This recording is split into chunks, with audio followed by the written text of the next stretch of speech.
Have you or a loved one been injured in an accident? Are you struggling to recover fair compensation? Look no further. At Phillips Law Firm, the experienced personal injury attorneys will fight for your rights and get you the justice and compensation you deserve. They handle a wide range of cases, including car accidents, slip and falls, medical malpractice, and workplace injuries. Justice is a phone call away, so don't wait. Call today for a free case review. Call 1-800-JUSTICE or visit justiceforyou.com. Are you driving your car or doing laundry right now? Podcasts go best when they're bundled with another activity, like Progressive home and auto policies. They're best when bundled too. Having these two policies together makes insurance easier and could help you save. Customers who save by switching their home and car insurance to Progressive save nearly $800 on average. Quote a home and car bundle today at Progressive.com. Progressive Casualty Insurance Company and Affiliates. National average 12-month savings of $793 by new customers surveyed who saved with Progressive between June 2021 and May 2022. Potential savings will vary. Hey, this is BJ. Thanks for listening to our show's podcast. If you're a fan of all things geeky, you should check out my other podcast, BJ Shea's Geek Nation. We have new episodes every day, and you can check it out at bjgeeknation.com. Your home is going into foreclosure and you feel like a financial wreck. You don't know where to turn for accurate information. I'm bankruptcy attorney Travis Gagne. Let's talk about some legal options. If we work quickly, we can propose a plan to save your home, modify the loan, or in many cases even eliminate your second mortgage. The consultation is free. I've helped hundreds of people just like you make informed decisions about whether to save their home or exit it on a reasonable, organized timeline. The chapter you choose sets the tone for the next chapter of your life. Please contact me today at choosetherightchapter.com. That's choosetherightchapter.com. 99.9 KISW, the Rock of Seattle. There are a lot of things you don't need in life, but you may need this. Uh-oh. All right, maybe not. Somebody recorded Nirvana's entire Nevermind album using Super Mario 64 sounds, which, I mean, the movie's coming out, right? I mean, so maybe we need this? You know, just by you describing it, I absolutely need this. Are we going to listen to the entire record?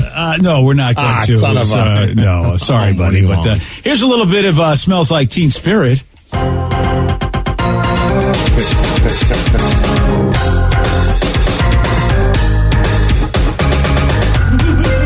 Yes. Yep, we did need this. Yeah. The album cover is really awesome, too. It's like an 8-bit penguin or something like that, looking for a little star. It would have been better if the 8-bit penguin had a little 8-bit. Oh, yeah. Little penguin. Package. All right. Right? Like the album cover. Like a little flipper. I'm sure that kid would sue, though. Yeah, it's a good point. Yeah. We should just play this entire record on Seattle Rock Day. It's not a bad idea. That might piss Ryan Castle off. I think that's right. Like, I think the movie comes out on the 5th, too. So it's like Seattle Rock Day is the 7th. Perfect. Oh, come on. Man. I mean, we need this. You know what? I know we were about new originals and a bunch of other great bands like Glenn Cannon and Damaged Done, Wyatt Only, and a bunch of other bands are going to be doing Seattle Rock Night on the 7th as well, and that's going to be a blast. But I say screw it. We just play that record. It's a listening party. Yeah. That's a great idea. That might also piss off some people. Maybe. Or maybe not. A lot of Mario fans out there. I'm thinking a lot of Nirvana fans. Let's mash up the worlds. Let's do it just like these guys did. I don't know. I mean, yeah, I would. The whole album, though, that's pretty awesome. I don't know where to get the whole album, but I'm kind of interested. I think YouTube's got the entire thing for you, BJ. Of course they do. It's on the BJ Migs page, and it's all just one video. Oh, yeah. That penguin's name is Tuxie. Oh, Tuxie. Yeah, remember, if you ever played that game, you had the option of throwing him off a cliff, and you were a horrible person if you did that. Oh, I don't remember that. You throw Tuxie off a cliff? You could. Like, that's like the whole thing. Like, if you did this, you're probably a serial killer now. And that's why we didn't see it as a little penguin, because it was Tuxie. Sorry. Wow. I thought it was because it was too cold. That too. Okay. It's that cold water, the polar plunge, baby. Wow, there is a lot of talk about Tuxie's Wuxie. I'm just saying that right now. And I ain't gonna lie, I might listen to that while driving home tonight. Oh, you think so? So if I get into a car accident, now you know why. Yeah. Yeah. I mean, it seems like a good idea, but can we listen? And if you again, we're talking about the fact that we don't know who, but some guardian angel recorded Nirvana's entire Nevermind album using Super Mario 64 sounds. And like Vicky said, you can get all of it. The link is on the BJ and Migs page of KISW.com. And again, if you didn't hear it, I mean, here is the joy of that particular album. Oh Oh, yeah. Come on, Mario. You can do it. Can we just grab a random spot and just see if we can figure out what song it is? Off the, that's good. off the YouTube video. page? Yeah. All right. Again, because they did the whole album. Right. 8-bit style. Super Mario style. I mean, I love Nevermind, but it's been a minute since I've listened to Nevermind, so I'm trying to think of even if I'll know all the songs. Oh, this could be tough for you. I know it's going to be tough for me. All right. Here we go. Wait, hold on 1 second. Let me turn off that one. Turn on this one. You're doing a great job, Danny. I'm very proud of you. I have faith. Okay. Oh, that's Smell Like Teen Spirit.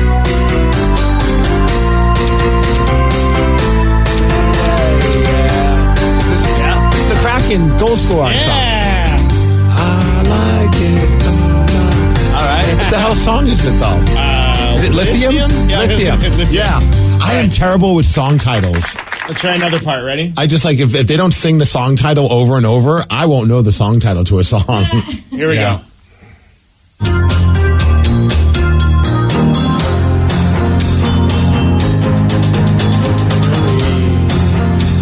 Come as you are? Yeah, you got it, Steve. 2 for 2. Nice job, Steve. All right, one more. Let's see. Nice job. Sounds like Rock Lobster.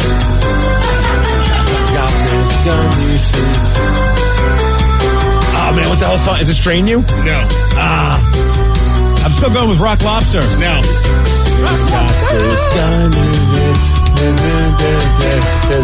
I don't know the damn names. Lounge Act. Lounge Act. That pisses me off. It's going to piss me off for the rest of the day. You know what's really wild 2 for 3. is You're good. this doesn't. These versions do not sound very different than all the songs I loved in the 80s. No, this could have been a Kraftwerk record. Yeah, I mean it could have been, man. I mean this is really wild. No wonder I'm digging it as much as I am. It's like bringing me back. Could you pull up Polly? I just wonder, because that's like an acoustic song. Yeah. I wonder what that's going to sound like done. Is this 8-bit or is this no? Because it's Mario 64, so is it 64-bit? Oh yeah, you're right. I don't know.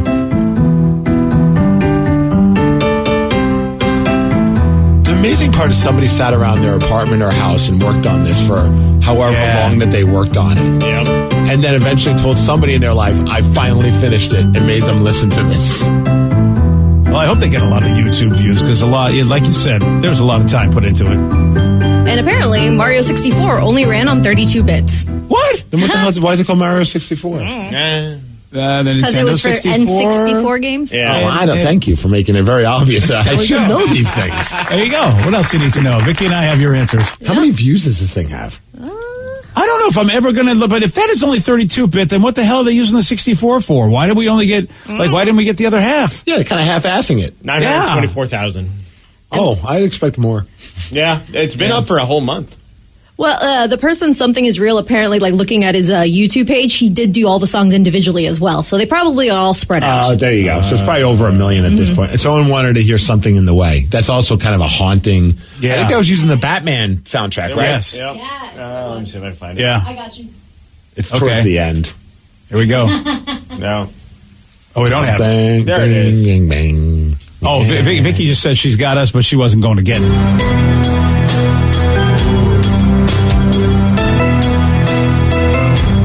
This might be my favorite one. Pretty good.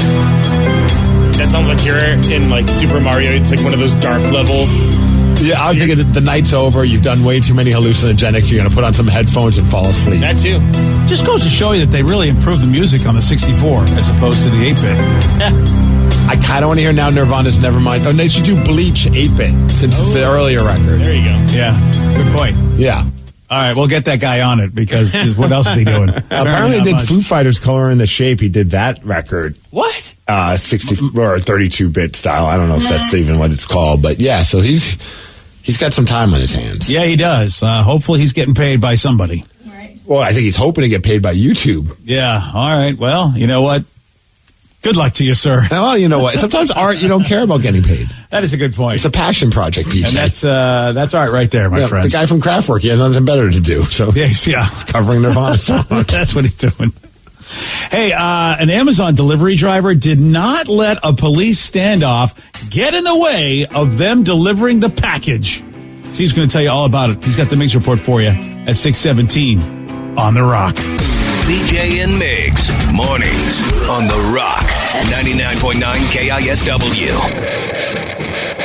What you watch depends on what kind of mood you're in. Sometimes you're craving comedies like Friends or South Park, and sometimes you're more into dramas like HBO's Succession and House of the Dragon. There's also cooking shows like Chopped and Beat Bobby Flay, and even movies like The Lord of the Rings and Shazam! Fury of the Gods. Well, Max is the streaming destination that has the best of entertainment for whatever mood you're in anytime. And plans start at as little as $9.99 a month. Max, the one to watch. Subscription required. Visit max.com. 99.9 KISW, The Rock of Seattle.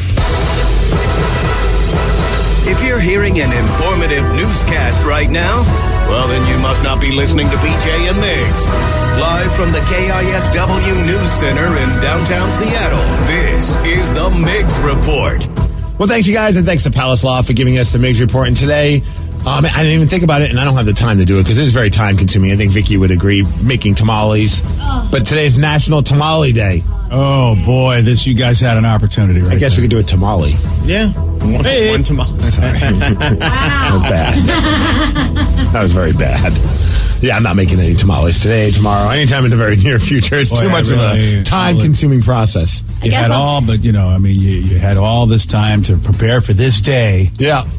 Wow. Just have to go to Costco and get a big bag of them. Yeah, those are pretty tasty. Or Sprouts. Have you guys ever been to that place? Sprouts is pretty awesome. Yeah. Yeah.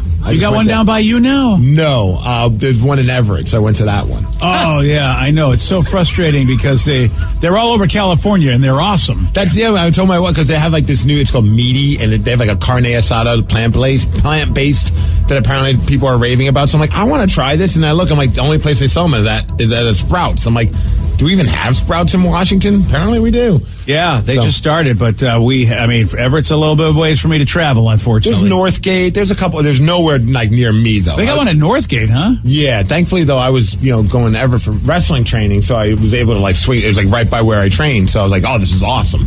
Plus, there's no crazy tweakers hanging out in there. Yeah, so that's a good that might point. Be my new spot. Yeah, and don't forget that. I think somebody tell you there's a good Safeway up there you should check out. Oh, yeah. Yeah, if you're going to be up there, just that other store don't go to. All right, here's the thing, though. Also, today is National Melba Toast Day. Wow. I've always heard the term Melba Toast. Melba? What is Melba Toast, though? It is a crispy wafer, not as good as bread thing. Really? It's supposedly my mom had to start doing this stuff when she had a heart condition, but I don't know if it's still good for that. Oh, I see it. Yeah, man, I think that stuff is trash. I'm not celebrating that day. Yeah, it's not horrible with cottage cheese, but then again, if you don't like cottage cheese, then it's horrible. They look like unflavored giant croutons. Yeah, I'm not in for that one. And plus, it's a weird name, Melba. Yeah, it's old school. Yeah. I remember my mom had her first heart condition. She had to all of a sudden start doing those, and we're like, what the hell is this? And of course, we tried it as kids, and we're like, what the hell is this? All right, it's also National Chip and Dip Day. Oh, all right. So see, now, Melba, I'm sorry, but you don't deserve your own day when Chip and Dip has their own. Get out of here. When you got a table out, and there's tamales, and there's chips and dip, and Melba Toast. Melba Toast is not getting touched. Melba Toast, forget about it. I might touch it to throw it away. Yeah, that's it. And I hope you're doing something special for Bodie today because it's National Puppy Day. Is it really now? Don't say anything because it's also my anniversary today. Happy anniversary. Thank you. Okay. Oh, does anyone know the years? Because I want to see if we can guess. Let's see if Joey or Sarah don't know the years. It's a little bit tough, but they. All right, Sarah, come on in now. We got to figure this out. Okay, I'm guessing.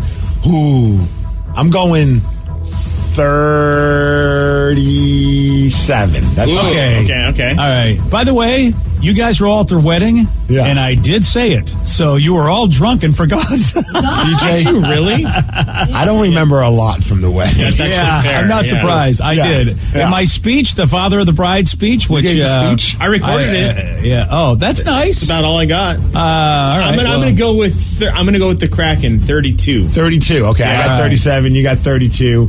Vicky? 34. 34. All right, I'm going to go Joe because I feel like Sarah knows it. I don't think Joe does. I'm going 31. 31. All right, Sarah. I'm going to say 38. 38. Sarah is the winner. because she was listening at her own wedding and knew what I was off up. by one, and I wasn't even listening. I know that's not bad for you, Joey D's. Unfortunately, Joey didn't know it. He was the furthest away from everybody. Really, I feel like you just celebrated your 30th like 2 years ago. Yeah, me That's so too, crazy actually. how time has gone by. Yeah, it is damn true. Pandemic really just eliminated a lot of time in our life. yeah, we got new rings for that one, and that's why Yes. it's trippy to me as well to think that wow, it's been 8 years since we did that. 38.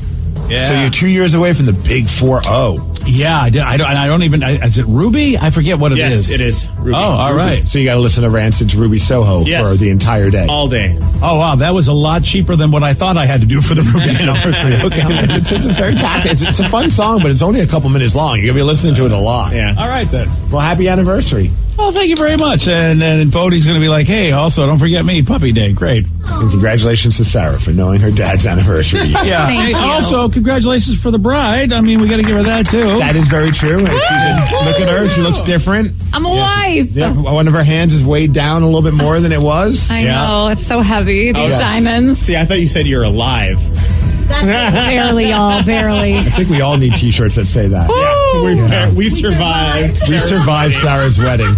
Don't get married again anytime soon. No, I ever. don't think my body can handle it. Really? All my friends are telling me, like, I need to get married again. Well, it was a great party. J-Rubs and I are thinking we'll do this, like, every 5 years. Like a 5-year vow All right. renewal. 5 years is enough time to Yeah. recover. I'm in. Okay, cool. BJ Payne? Absolutely. Okay, cool. In. It is weird. We never talked about this, but my wife and I thought it'd be great if George and Sarah, if J-Rubs and Sarah do something like this every 5 years. That's right. Even the parents are on You know, board. now that he's married, should we switch to his actual name? I know, has he right? grown from being J-Rubs? I don't know. It's up to George? I do like J-Rubs, though. That's a lot of people go, hey, it's Mrs. Rubs. And I'm like, that's Sarah a great name. Rubs? I mean, is that the new married name for her? I mean, it does Sarah sound kind of Rubs. sexy. But, Hey, if you're in, then I guess we're all in. I mean, yeah, whatever we want, man. You're in for Sarah Rubs. Yeah. Stop in there. Yeah. You know, Texter did bring up a good question since, you know, you had the big wedding and you mentioned the money and all that. What's BJ's net worth right now? Ooh, that's a great question. Yeah, I did spend some cash, that's for sure. And it just seemed like it was more and more cash as we got closer and closer to this wedding. And it was so worth it, wasn't it? Yeah. We are Actually, it was. It really was. It was fantastic. You've actually gained 100,000. You went up from 800 to 900,000. Oh, but I was at 19 million at one point. This wedding has killed me. You saved some money on that open bar. You didn't have to buy people drinks all night. That's true. I am very happy that our open bar was not shut down the way your open bar was, Steve, and I'm very happy about that. I'm shocked with the amount of shots that we took just from like the 4 or 5 of us that were like, let's do more. And they're like, we can't give you guys shots, but we can give you hard alcohol in a glass with ice. Yeah. We're like, okay. One piece of ice. That bartender knew the assignment. Yeah, she was on to us. She was amazing. She And was. I did actually ask the night before if they ever cut people, if you have to pay more. And they were like, oh, no, we don't do that here. And I was like, okay, well, you might regret that decision after my party. We tried. Yep. Oh, well, maybe then, if that's the case, if they don't do that there, then maybe we did do a great job. And, Vegas is like, no, we never cut off the alcohol. That's not Vegas. That's amazing. Yeah, it was, you're right. It was a wonderful time. I didn't hear one complaint from anybody, even me, which is very surprising. Very surprising. And shout out, what I do remember, I don't remember the best man speech, but I do remember the maid of honor. Oh, my girl. Shout out to her. She had a great speech. She did. Short, sweet, and awesome. Yes. To Yeah. the point, little funny, little sweet. Yeah. Yeah. It didn't go too crazy. Didn't go on forever. Didn't have to try and hear what you were saying between like her sobbing and crying. Oh, no, I don't think she cried once. No. And then everything kind of went out the window after that. Yeah, you went off the cliff quick. Well, 'Cause those damn shots. Yeah, the dude. shots. I remember seeing you, and then it was like I was running around doing whatever, and I was like, I don't know what happened. I hope Steve's okay. Oh, I was fine. It was just a lot of shots. I really thought maybe you were just like in a corner somewhere done. In fact, it was 7:47 when we were doing some audio of Joe hitting on some people. And in the audio, there's audio of me, and I was like, I don't remember this audio at all. Oh, that's and I was amazing. there for it. Well, no, to be fair, I recorded the audio, and I looked at my phone when I got back, and I was like, oh, look, I did do the homework assignment of trying to get Joe laid. I forgot You guys really had a lot to No drink. idea. Are we surprised that I stayed probably the most sober throughout my entire wedding out of all Yes. y'all? I was Yeah. very happy about that. Yeah. Well, you know, what helps is everyone wants to talk to you. You can't drink while everyone's trying to talk to True. you. Oh, you can. But I mean, as much. Yeah.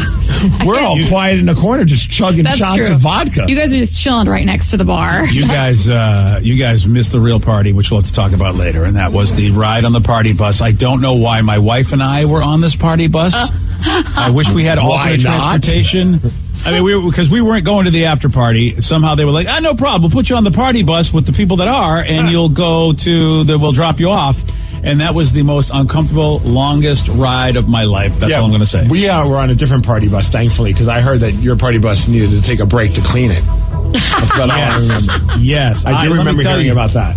Steve, I will say this. We did get off before that, thank God. Literally right before. Oh, my God. It would have been horrible to be in that bus after somebody decided, you know what? I'm going to use this bus as a receptacle. Well, I mean, I feel like that's the big Migs report right there is all the great stuff that's happening. I mean, the Kraken are playing later today. Shout out to the Kraken. They actually finally won while we were off and finally beat Dallas. It only took them three tries in 1 week. You know what the key was? Leaving Climate Pledge Arena and playing Dallas in Dallas. Man, that game was crazy, though. Went to overtime. I was so frustrated. Dallas scores with less than a second. 0.7 seconds left in the game to tie the game to go into overtime. I was so, BJ. All I thought was, I'm so glad we're not working tomorrow because I'm furious. I'm not going to sleep and I'm pissed. And then Adam Larson scores. Now I'm like, I'm glad we're not working tomorrow because I'm so fired up and I'm not going to be able to sleep because I'm so happy. Yeah. It's a roller coaster of emotions. Hopefully today they just crush Nashville. But if they don't crush them today at 5 p.m., they play them again on Saturday at 11 a.m. Both games are in Nashville. What a weird ending. It's a very weird schedule. It's very strange schedule. It's like they're just cramming games in. Just like, all right, stay in Nashville. It's a nice city. John Forsland warned us about this, and it's been a bit of a tough go for us. I mean, I got to give, so far, everything John Forsland tells us when he's on comes true. The guy knows his hockey. Well, the winning goalie for the game last was Joey Decord, so who knows if he'll be playing again. They brought him up from Coachella because Grubauer's, I guess, sick or something's going on with him. Yeah, that's what it is. Yeah, so sick of pucks going past him. You know, you find when someone all of a sudden is ill, sick, or like they put on the injured list, but are you really? Or are they just like, look, we need to make room, get the hell out of the net? Hey, the guy who's played goalie in beer league. I've been sick of giving up bad goals all the time. Yeah, plenty of times in my beer league hockey days. Yeah, I'm thinking you're right about that, brother. Hey, weather, 48 degrees, going to be cloudy today. Thanks to Beacon Plumbing, Heating, Septic, and Mechanical for giving us the Migs report. Once again, congratulations to Sarah. Woo! That's it. She is now officially married, and that's what's up. That is what's up. Oh, man. Great time. Of course, we'll talk more about it. And apparently, Danny's got some embarrassing audio. That's wonderful. Of your son. Yeah, well, what else is new? And apparently of me, too. I guess I dropped a couple of F-bombs in the speech. I didn't even realize I did. Oh, man. Yeah. You think of all the places that I wouldn't swear would be the father of the bride thing, and I didn't do it. That was the first word I said when we were about to walk down the aisle, Dad, was the F word. Well, that's because your father doesn't know how to walk down an aisle, and I almost tripped and knocked us both over. It looked like you were escorting an old man up the aisle. We could not get it together to save our lives. We were right towards the back of so we could hear you guys talking and trying you're trying to hype him up and go, okay, now go. You're like, what, now? Go? Go, Dad, go. Okay, great. Right foot, left foot. Yeah, when we practiced a lot, but it looked like we didn't. Yeah, I sure did. And my apologies, BJ. I know I kept coming up to you trying to buy drugs off of you. It was just I saw the shoes. I didn't see who was wearing them. And I kept thinking, man, this guy's he's holding. I know he's holding. I don't know what he's got, but I'm getting it from him. I had some Vegas blingy shoes. That's all I got to say. Are you wearing those shoes right now, I hope? Oh, man, I do have them here. I should wear them for the rest of my life. Yes, you should. You're not allowed in the studio unless you wear them every day. With the exception of the amazing romper that your daughter was wearing for her wedding. The next best fashion thing that happened at that wedding was your shoes. All right, look at that. They were phenomenal. They were. Yeah. That was a Sarah call. Sarah saw those and said, you're wearing those at my wedding. Well, I mean, and the romper, I'm sure people were wondering, that was amazing. Thank you. I have to say, I'm not even no jokes, no nothing. I was curious. I didn't think it was going to be complete and utter trash or anything. I was like, but I was like, you like the ratchet things? How's this romper going to go? And then, holy smokes, it was classy. And you kept saying that there was very little material, and that wasn't what I was expecting. Let's just put it that way. I was expecting a lot less. I've seen wedding dresses that showed more. Right. Thank you. Yes. Well, and then the after party, you took the train part off, and then it was just kind of short. Choo-choo. Yeah, but I left the whole like skirt on and everything for the whole ceremony and reception. So yeah, a little trashy, a little classy. Trashy and classy. Yes, Yeah, very the more- much me. The more pictures we get, we're still waiting on the pictures, obviously, from the professionals. We had folks who had their phones and everything, but the more pictures we get, Steve, good. I 100% agree. I was not allowed to see the dress until it was actually on her, because they do a whole thing where they tap the father on the shoulder, you turn around and you get to see the dress for the first time. And I don't know if we've got pictures of that or a little video we may post later if Sarah wants to. Did they film that? Yeah. I don't know why I'm picturing like, hit me with your best shot, tap, tap, tap, turn around, fire away. I don't know why.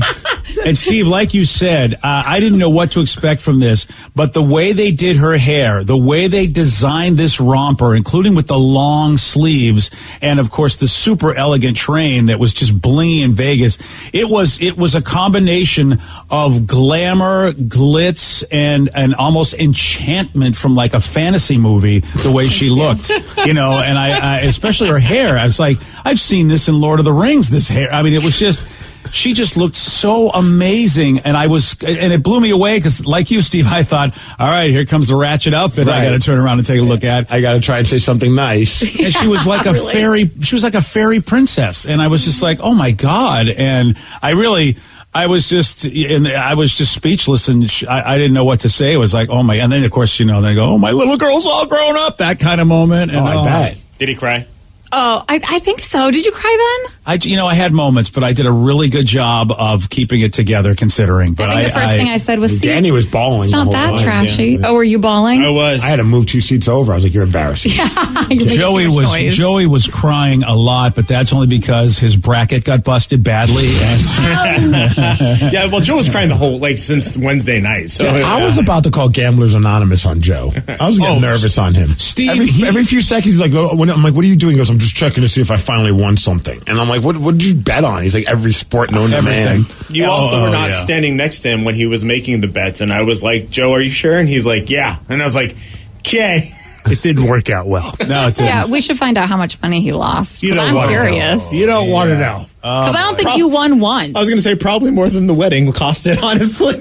Oh, that's not good. I'm positive he didn't win. At no point did he have any good news to share about his gambling. The wedding day was bad. It was especially brutal. I think I lost 5 bets on the wedding day. Oh, there we go. And one of them was, would Sarah get married? And, he was betting against his sister, and he lost.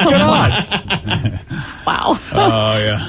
Oh, man. Yesterday, Steve, well, he did get this one wrong. The Powerpuff Girls consist of Buttercup, Bubbles, and who? Ricky. No. I don't know. I heard Bubbles started making Trailer Park Boys. Oh, yeah. Julian. Yeah, is it Julian? No, sorry, buddy. It is Blossom. Yeah, just think Mayim instead of Julian, and you would have had it. Yeah. Hey, you want a shot at beating Steve? Okay, you got it. 206-803-ROCK. That's the number to play Beat Migs at 647 on The Rock. Today's podcast is brought to you by bankruptcy attorney Travis Gagne, who's ready to answer your questions about bankruptcy. Travis, is it true that if you filed for bankruptcy once, you can't file again? Even if you filed bankruptcy before, you can almost certainly file bankruptcy again. Different types of bankruptcies have different time limits between filings. In Chapter 7, full bankruptcy, you can only file Chapter 7 once every 8 years. However, you can almost always file a Chapter 13 case. Chapter 13 cases can be filed immediately following a Chapter 7. They can be filed immediately following a prior Chapter 13 case. Chapter 13 is a reorganization plan, so there will be some type of monthly payment, but it's based on your budget and your ability to afford that payment. So Chapter 13 is an option in almost all cases, even with a prior bankruptcy filing. Thanks, Travis. If you have more questions about bankruptcy, you can reach out to Travis anytime at ChooseTheRightChapter.com. That's ChooseTheRightChapter.com. Thanks for listening.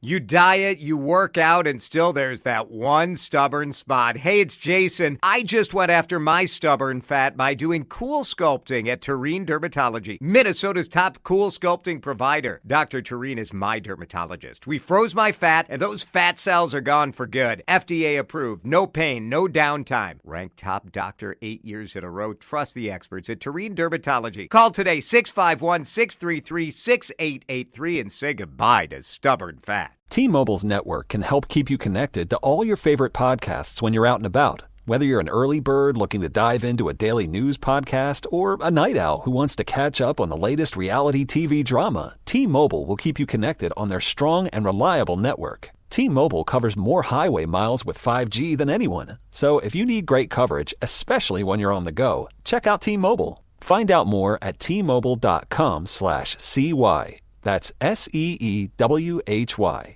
Give dads and grads the gift of relaxation with Hand and Stone Massage and Facial Spa. Dads and Grads Season Ticket to Relax offers $30 off a massage or facial gift card or $70 off a massage and facial gift package. With 8 Seattle area locations, it's easy to find the one nearest you or explore exclusive online gift card sales. Let Hand and Stone help dads and grads restore, relax, and reset. Restrictions apply. See spa for more details.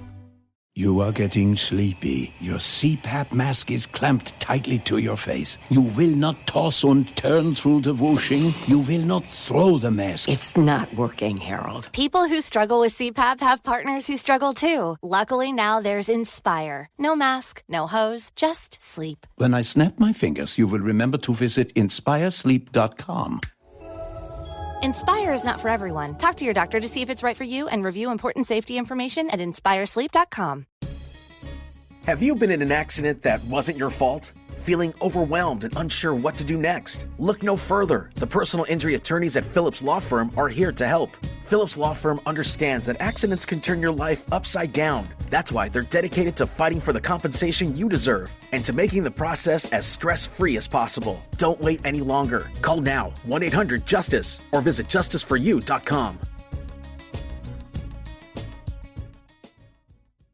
Whether you love true crime or comedy, celebrity interviews or news, you call the shots on what's in your podcast queue. And guess what? Now you can call them on your auto insurance too with the Name Your Price tool from Progressive. It works just the way it sounds. You tell Progressive how much you want to pay for car insurance, and they'll show you coverage options that fit your budget. Get your quote today at Progressive.com to join the over 29 million drivers who trust Progressive. Progressive Casualty Insurance Company and Affiliates. Price and coverage match limited by state. Hey, this is BJ. Thanks for listening to our show's podcast. If you're a fan of all things geeky, you should check out my other podcast, BJ Shea's Geek Nation. We have new episodes every day, and you can check it out at bjgeeknation.com. Your wages are being garnished. We can stop that now. It's hard enough to pay your bills when things are good, let alone when a big chunk of your take-home pay is gone before you even get your check. I'm bankruptcy attorney Travis Gagne, and I can stop the garnishment and get the creditors off your back immediately, often the same day as our consultation. Both Chapter 7 and 13 provide bankruptcy relief,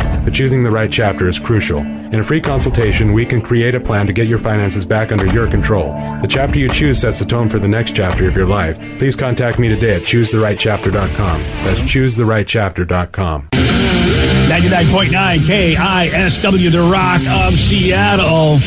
Oh, we got a trip for you, man. How'd you like to be flown to San Francisco to see Iggy Pop on April 22nd, man? Woo! You get to be in the Bay Area, get to see Iggy, and you don't got to do anything but just listen to us. Oh, man. Sounds like a great idea. Oh, thanks, man. Every once in a while I come up with them, you know? All right, I didn't really have anything to do with this, but, all you got to do is log in and listen to KISW on the Odyssey app or on KISW.com. If you do it now through this Sunday, that's the window of opportunity. And you know how, Steve, the longer they listen, the more they win. Yep. So if you listen all morning, there's plenty of opportunities for you to win this trip. I'm not only going to see Iggy Pop, but you get to go to San Francisco. Yeah, that's a great town. That is a great town. Every hour you listen is another entry for you. So how about you get that done? Go to KISW.com. You want more info. Let's play Beat Migs. It's time to play the game. So everybody scream his name. Beat Migs. Don't be a loser. Whoa, Beat Migs. You're a loser. Happy Friday, Junior. Oh.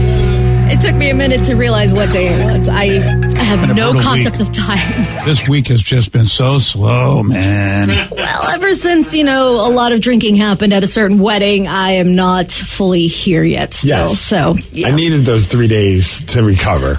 My brain and my liver, actually. Yes. I probably could have taken a little bit more, honestly. So, bye, guys. Hang on. I looked at my wife. I'm like, what the hell is up with us coming back on a Thursday? We should just get back the following week. Yeah, sorry about that, buddy. Yeah, we all still kind of reek of alcohol. But with that being said, we do have a game to get to. We have Nick from Tequila. Nick, are you there? Yes, ma'am. Awesome. Steve, get out of here. Goodbye. For those playing at home, Nick has 60 seconds to answer 10 questions. You can pass all you want, but you do only get 3 guesses per question. Are you ready? Yes. What actor does Eddie Murphy trade places with in the 1983 movie Trading Places? Dan Aykroyd. Correct. Which detective dies in the short story The Final Problem? Pass. How many fielding positions are there in baseball? 9. Yes. Jimmy Wales and Larry Sanger are responsible for launching which helpful website in 2001? Pass. Who released an album in 1999 under the angsty pop persona Chris Gaines? Garth Brooks. Correct. The Tonight Show premiered in what decade? The 70s? No. 60s? Nope. 50s? Yes. What band recorded the album Who Made Who? AC/DC? Correct. Sharpshooter Phoebe Ann Mosey was better known as who? Annie Oakley? Correct. What vegetable does Paul McCartney reportedly munch on in the background of the Beach Boys song Vegetables? Pass. 1, 2, 3, 4, 5, 6. Correct. Not bad, and I don't know that Beach Boys question either, man, and I'm a Beach Boys fan. I'm embarrassed. Yeah, it was a random thing, and I was like, that sounds funny. I want that one. Yeah, I had, wow, I don't even know what to say about that. All right. So I'm looking forward to hearing the answer. That's kind of a piece of history that I'm surprised I don't know about. Right.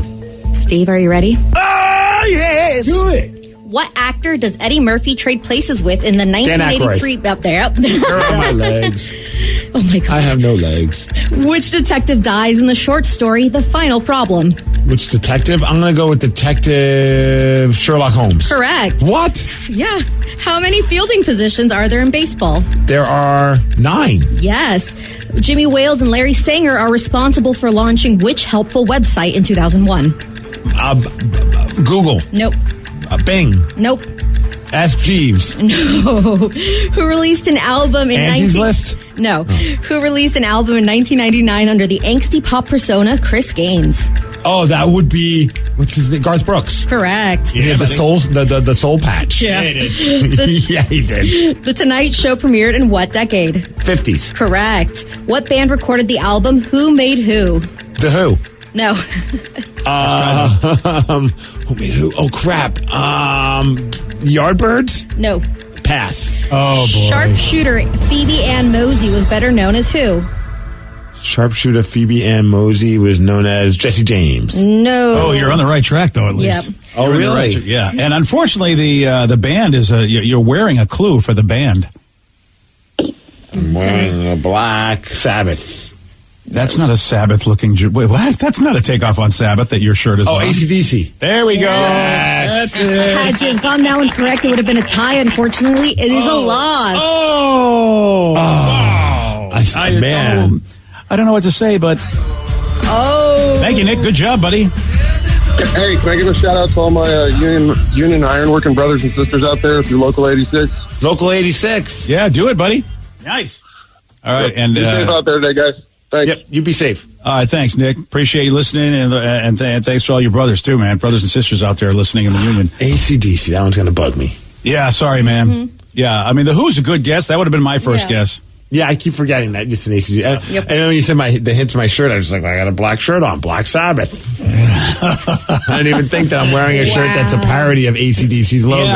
Yeah, you know what though? Hey man, you know what? Yeah, it's a black shirt, Black Sabbath. Not a bad guess either. You know what? You're doing the best you can coming back from Vegas. That shirt's Cottonmouth Kings. Nice. That's it. Does anybody know Jimmy Wales and Larry Sanger are responsible for what website? Helpful website? Helpful website. That's a good hint. I don't know the answer. It's gonna be Google. That's my first guess. Google. That's why I guess it wrong again. Bing. Nope. This is a website you don't realize is this eBay. old. Craigslist. No. Oh, is it Jeeves? Ask Nope. Jeeves? Nope. Reddit.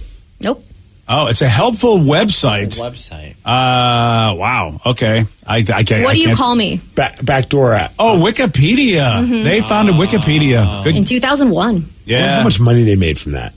I wonder, actually. I don't know if they ask for money every year. I don't know how much they know. They're always asking for money, but I feel like whoever invented it or created the website probably sold it for a boatload of money. Unless they got our data. You know, if they were the original data miners and that's where they made their money by selling our names and somehow they have our info or whatever, I don't know how the hell they make money on that from me because I go there and I never pay a thing. Oh, I know. It's like there's certain websites that I go to and like, would you like to pay the ad-free thing? I'm like, no. And now they're getting more aggressive. Like one's like, click here if you don't want to support our website. Oh, I know. And I'm like, no, I'm going to click there then. Yeah. I don't want to support you enough guys. by having to put up with your stupid ads. Oh, they have ads. I didn't even know. I guess that's how they're making money. Well, no, it's not one of these websites that I go to a lot. It's like, yeah. I think it's a Bro Bible one where like always like, hey, if you want to click here if you don't want to support us. And I'm like, well, I think I'm supporting you by checking your website and having to deal with your advertisement. I gotta give you money. He's like, you know what? I'm pissed off at you guys right now. I will not support you, but I'm going to take a look what you got over here. And there was one you didn't get to that BJ was really curious about. It's what vegetable does Paul McCartney reportedly munch on in the background of the Beach Boys song, Vegetables? Paul McCartney. No, what vegetable does he munch on? Paul McCartney munches on himself. I'm just trying to confirm Paul McCartney was actually on a Beach Boys record. I did not know this either, and honestly, I don't even know the vegetable song. So this is really, I am a bad fan. I'm going to guess a cucumber. No. A pickle? No. A carrot. No. A celery stick. Yes. Oh, why didn't I guess a celery That's stick? allowed. What is wrong with me? Yeah. So apparently, and I looked it up because I was curious about it. It's like they were in studio and they wanted to see what they were doing. And the Beach Boys co-founder, Brian Wilson, said to Paul, for the song Vegetables, would you mind eating a piece of celery and we mic it up and we put it in the song? So it's just him just chewing on celery, I guess. That's kind of fun because they had quite a rivalry, though, those two bands. And they were both on Capitol Records. So that's kind of cool that worked out for them. I wonder if they gave him royalties for that. Yeah. Or if he's just like, yeah, I'll do it, whatever, guys. Well, yeah, I'll tie. Well, thanks for letting me be. I hope I pass the audition eating celery. And I like the baseball question, Vicky, because Steve was sort of like 9, of course. Actually, there are 10 positions in baseball. So the fact that she said 9 fielding positions, I was very impressed. Because what, designated hitter? That's a position. You might forget that. If you go, hey, what are all the positions in baseball? You might, think of all the fielding positions and forget the DH, man. So this year, first time, all leagues. I was going to ask. I'm like, I said, I want to. I was going to say, is this when have both the American and National League had designated hitters? I thought it's been a few years, but this is the first year where now this they have it. This is the first year where they are going to have them all the time. Like That's they would have awesome. them if you played in the American League park, the National League team used it. But if the American League team went to the NL team park, they couldn't use them. But this year is the first year where they're all going to have them. And the NL is, the senior circuit, and they go, it's a travesty. Baseball's not supposed to. Lots of problems with the pitch clock. We'll probably have to talk to our buddy Ryan Rollins-Smith because is it next week? Yes. Next week is the first game of the season. Yes, and he's How back crazy from. I is think that? he went to was the World Baseball thing happening in WBC. Japan. I think you're right about that. Because I'm pretty sure Ryan Rollins-Smith was there. Yeah, so that was, and I know U.S. was like I haven't. Gosh, I'm so bad. I don't know because I had this wedding thing. I know the U.S. was I think in the finals. Yes, and they lost to Japan. Ohtani struck out Trout. That's what it was. That was like the big deal. Oh man, I missed that. Damn it. Yeah. Oh, that's pretty epic. Those teammates. Yeah, Japan won 3-2, beating USA. Wow, that's a hell of a game. But how about it all boils down to Ohtani pitching against his teammate. But they're both defending their country's honor. Isn't that amazing that Ohtani is that good? Like, he's that good, he can strike out one of the best hitters in baseball. It's just unbelievable. Yeah. Yeah. Damn. And they're both on a team that doesn't do well. I mean, when you think about, you've got two great players and they can't do a damn thing with it. Man, I've been trolling him for the rest of the season, though. Just sitting there next to Trout, be like, Trout, my country's better than your country. Yeah. Thanks to me. Yeah, thanks to me. The guy that's the double threat. And no thanks to you. You choked. I don't know if they had that. That's a great way to get the team really spirited up to, be competitive. Yeah, good job. What if that's like the demise of this team? Although I don't think they're all that great of a team, right? But they haven't been. Right. I don't know if they're going to make a better show of it this year. I hope not, because they're in our division. What if this actually makes them worse? Because there's just like this weird dynamic between the two that don't like each other at all anymore because one cost the other team's country, the other player's country, the World Baseball Classic. Yeah, dude, it's it's controversial because somebody got injured. Oh, it was our old buddy Edwin Diaz. Yes, he got wrecked, and he's the closer for the Mets, and he looks like he's going to be gone for a long time. And the funny thing is, the Mets don't have to pay the guy. Normally, you have to pay a guy no matter what, but because this was a thing that Major League Baseball sort of made everybody do, so Major League Baseball is going to pay his salary. The Mets won't have to. Interesting. It's so weird, but I mean, imagine if that was one of our guys. I mean, I'd be like J-Rod got hurt. Yeah, man. Oh, and the Mets. I mean, the Mets made some moves. They really want to win it this year, and without a closer, that's boy. That means you don't get to hear the Timmy Trumpet song. You're right, dude. I guess we'll have to play it. Okay. Yeah, we'll have to do it. Yeah. Hey, there's a popular actress that shared a crazy story about a date that went horribly wrong. And it involved the man losing all of his front teeth while taking a male enhancement pill. You're going to hear all about this at 7:17 on The Rock. BJ and Migs, mornings on The Rock, 99.9 KISW. What you watch depends on what kind of mood you're in. Sometimes you're craving comedies like Friends or South Park, and sometimes you're more into dramas like HBO's Succession and House of the Dragon. There's also cooking shows like Chopped and Beat Bobby Flay, and even movies like The Lord of the Rings and Shazam! Fury of the Gods. Well, Max is the streaming destination that has the best of entertainment for whatever mood you're in anytime. And plans start at as little as $9.99 a month. Max, the one to watch. Subscription required. Visit max.com. 99.9 KISW, The Rock of Seattle. Actress Jamila Jamil, who you might remember from The Good Place or She-Hulk, she was on the Today Show, and she's promoting her Bad Dates podcast and was asked to recount her own worst date. And this story is so insane that the show hosts were like, What was your worst date? Oh God, how do I tell this again legally? I would say, okay, I had a man take several steps into my apartment on what was supposed to be my first ever booty call. He collapsed 3 steps in. He broke all of his front teeth. They flew across my apartment.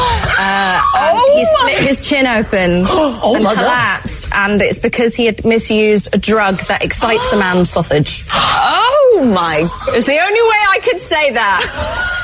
So, you know what that drug is, but I can't talk about it. Yeah, they probably never have heard that phrase before. Excites a man's sausage. It's so very British. It would be great. We got to take a break. This break is brought to you by Hims. Something so random. Al Roker's face is just so awesome. It became a meme. Yeah, because he just looks into the camera. He's like, "What the hell am I listening to?" What is that? A very memeable moment. Do you think the person that this happened to, like the Sammy Sausage guy, whatever. Hello, Sammy Sausage here. Do you think he knows who she is now and is watching She-Hulk or watching The Good Place and just like, that girl looks familiar? And then it finally dawned on him. Her? He's like, oh my gosh, that was the stiffy pill woman. Oh yeah, I lost my front teeth with that girl. Yeah. And that was it. I wish I could have lost so much more. He's like, I'm going to have a booty call. This girl's hot. I should probably pop a Viagra or whatever it is, or maybe a gas station pill, whatever he's got in his pocket. He's like, I'm going to really show her a great time tonight. And he showed her a different time tonight. Yeah, he sure did. Man, dude. Wow. That's And do the authorities show up? Does she call the cops or the firefighters or the medics, and they show up, and not only is he missing his teeth, but he's fully they can't do anything about that either. They're like, okay, buddy. Yeah, that's embarrassing. Man, yeah. We've got some explaining to do. Yeah. Damn. It's the lukewarm topic of the day. So, actress Jamila Jamil, she shared a crazy story on the Today Show about a date that she had left, that left the host stunned. All about a man trying to get his sausage excited. So, based on this, And it doesn't have to be a date story, but what we want to know, what was the craziest night of your life? 206-803-ROCK, that's the number to call. That's the number to text. What was the craziest night of your life? We got your calls, we got your texts after Rage on The Rock. BJ and Migs, mornings on The Rock, 99.9 KISW. 99.9 KISW, The Rock of Seattle. Jamil shared a crazy story on the Today Show about a date that she had that left the host stunned. Based on this, and it doesn't have to be a date story, we want to know, what was the craziest night of your life? You can call us or text us at 206-803-ROCK. That's 206-803-ROCK. Now, a couple of texts that just go from two complete opposite sides of the spectrum, BJ. The first one, craziest nights of my life were when my daughter was born. My wife and I had an emergency C-section. I didn't sleep for 72 hours straight. Oh, man. Ooh. Yeah, I mean, we didn't have a C-section, but my wife's labor was like 18 hours, and that was stressful. Yeah. Like, by the time it was done, I just passed out, which I'm sure she appreciated. But I was like, I'm just so worn out physically. I mean, I'm sure, maybe she was too. I'm not positive, but I was personally worn out. Maybe she was too. Maybe. I mean, they're fine. We're the ones that really have to go through it all. Right? We have to yell push, and you got this, and we have to witness it. And who's in charge of the ice chips? Us? Come on. Yeah, all that stuff. I mean, what do we have to do with the ice chips? I don't even. You didn't do the ice chips thing? No. What was I supposed to do? Oh, yeah. That way they can't drink water, but the ice chips keep their mouths from getting dry. They do that anymore? I don't even know. That's what we used to do back in the day. They did it with Lily. No. Yeah. Look at so Steve, you didn't even do the ice chips, man. I don't know, man. I don't know why no one gave me a handbook that said, what do I need to do other than be awake? I was like someone should give you the ice chip warning, though. All right. I mean, maybe she had some ice chips there for her. Somebody else was ice chipping her. That's not good. Could have been the nurse. Now I gotta find out who that nurse was stepping over my boundaries. Yeah, that's your job, man. Yeah. Wow. Well, I said go from one opposite to the other. So we have the beauty of childbirth, or like the stress of childbirth as being a crazy day or night for somebody. This text, of course, has to do with a little bit more of an R-rated situation. Oh. So I got super wasted. I ended up drunk following my ex's mom on Instagram, or Insta, as the person said, but I didn't know if you were tracking. So I know all these different. So I ended up drunk and followed the ex's mom on Insta. I always thought she was hot, so I did one of those mass likings of a bunch of her pictures. Nice. Okay, then. I got a DM from her. She must have been tipsy too, LOL, because all she wrote was, "You want some?" I replied, yes. Next thing you know, I took a 40-minute Uber ride to have the best night of my life, LOL. Whoa, so it happened. Wait, so mass liking something actually worked for somebody? That's why they do it. That's impressive. I've always been a contender that if a guy does something creepy, it's probably because it worked once in his life. What he doesn't realize, it doesn't work every single time or hardly ever. And who is she, John Cena? You want some? Come get some.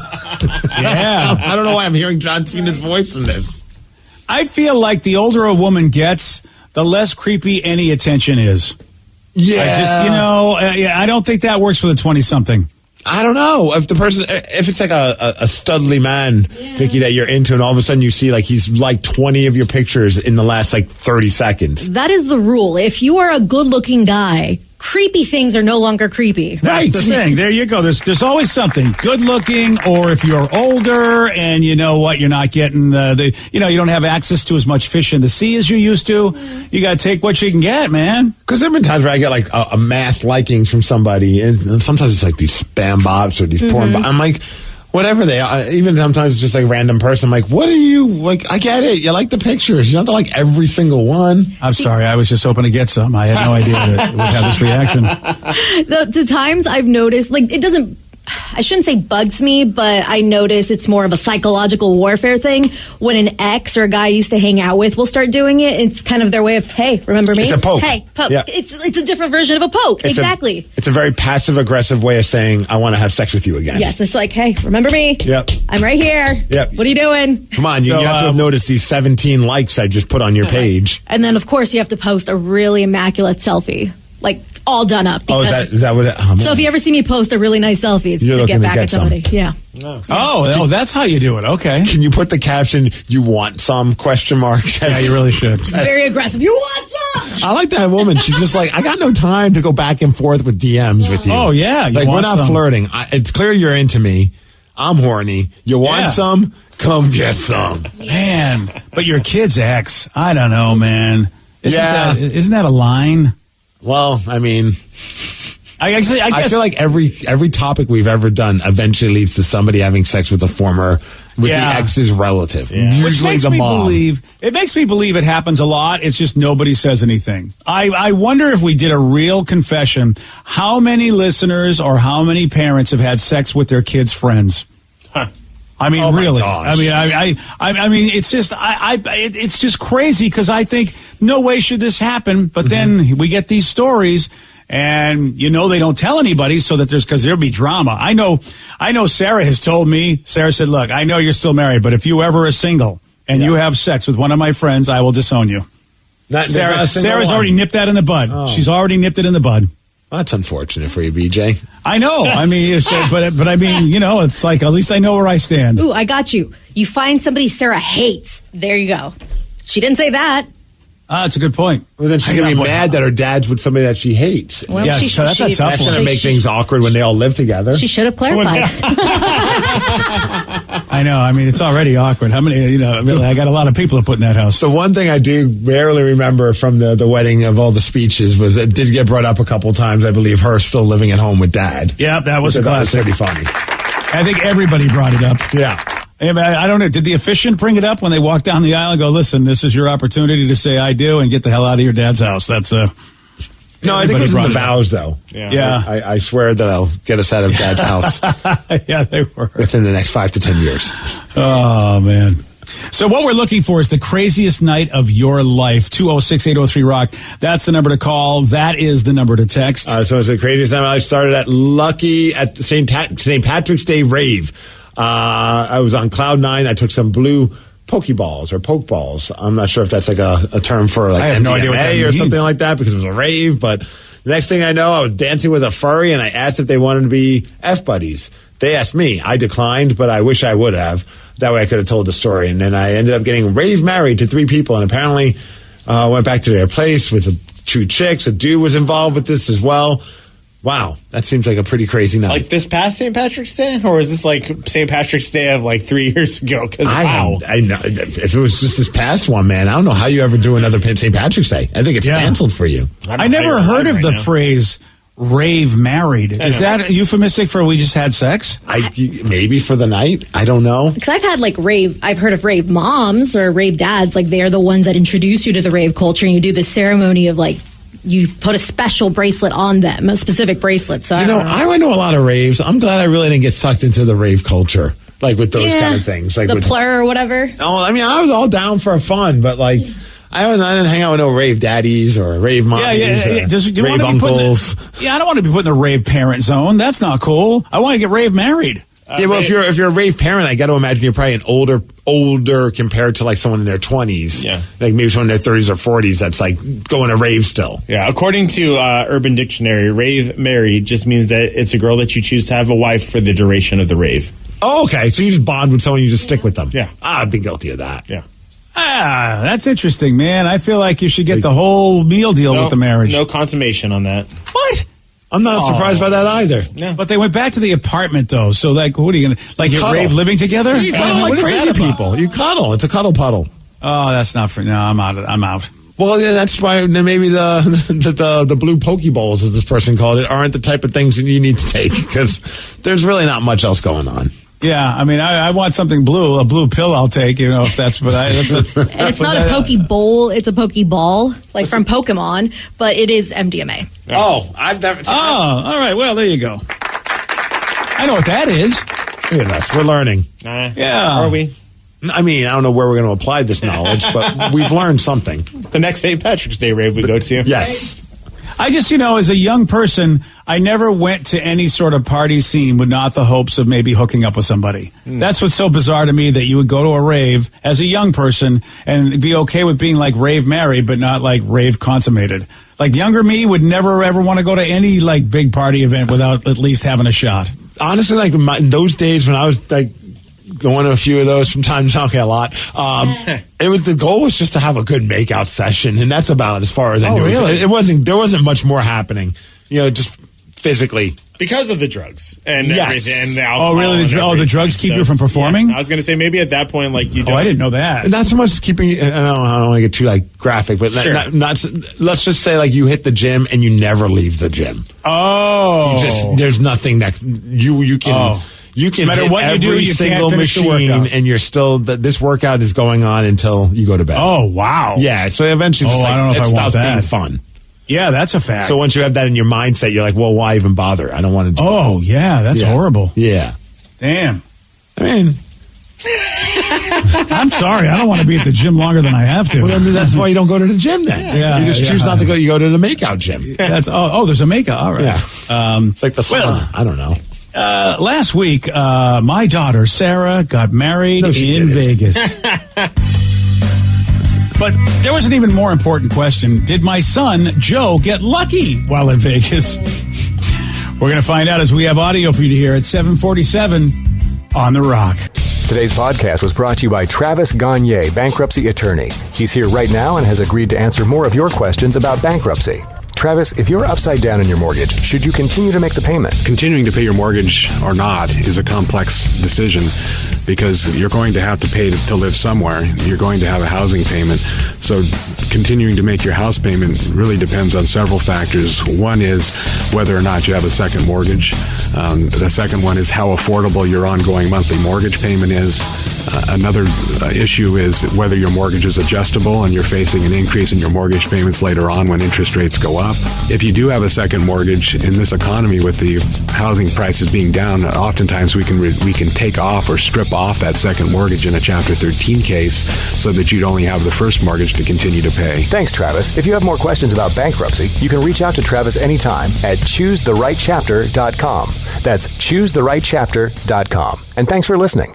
You diet, you work out, and still there's that one stubborn spot. Hey, it's Jason. I just went after my stubborn fat by doing cool sculpting at Tureen Dermatology, Minnesota's top cool sculpting provider. Dr. Tureen is my dermatologist. We froze my fat, and those fat cells are gone for good. FDA approved, no pain, no downtime. Ranked top doctor 8 years in a row. Trust the experts at Tureen Dermatology. Call today, 651-633-6883, and say goodbye to stubborn fat. T-Mobile's network can help keep you connected to all your favorite podcasts when you're out and about. Whether you're an early bird looking to dive into a daily news podcast or a night owl who wants to catch up on the latest reality TV drama, T-Mobile will keep you connected on their strong and reliable network. T-Mobile covers more highway miles with 5G than anyone. So if you need great coverage, especially when you're on the go, check out T-Mobile. Find out more at T-Mobile.com/CY. That's SEEWHY.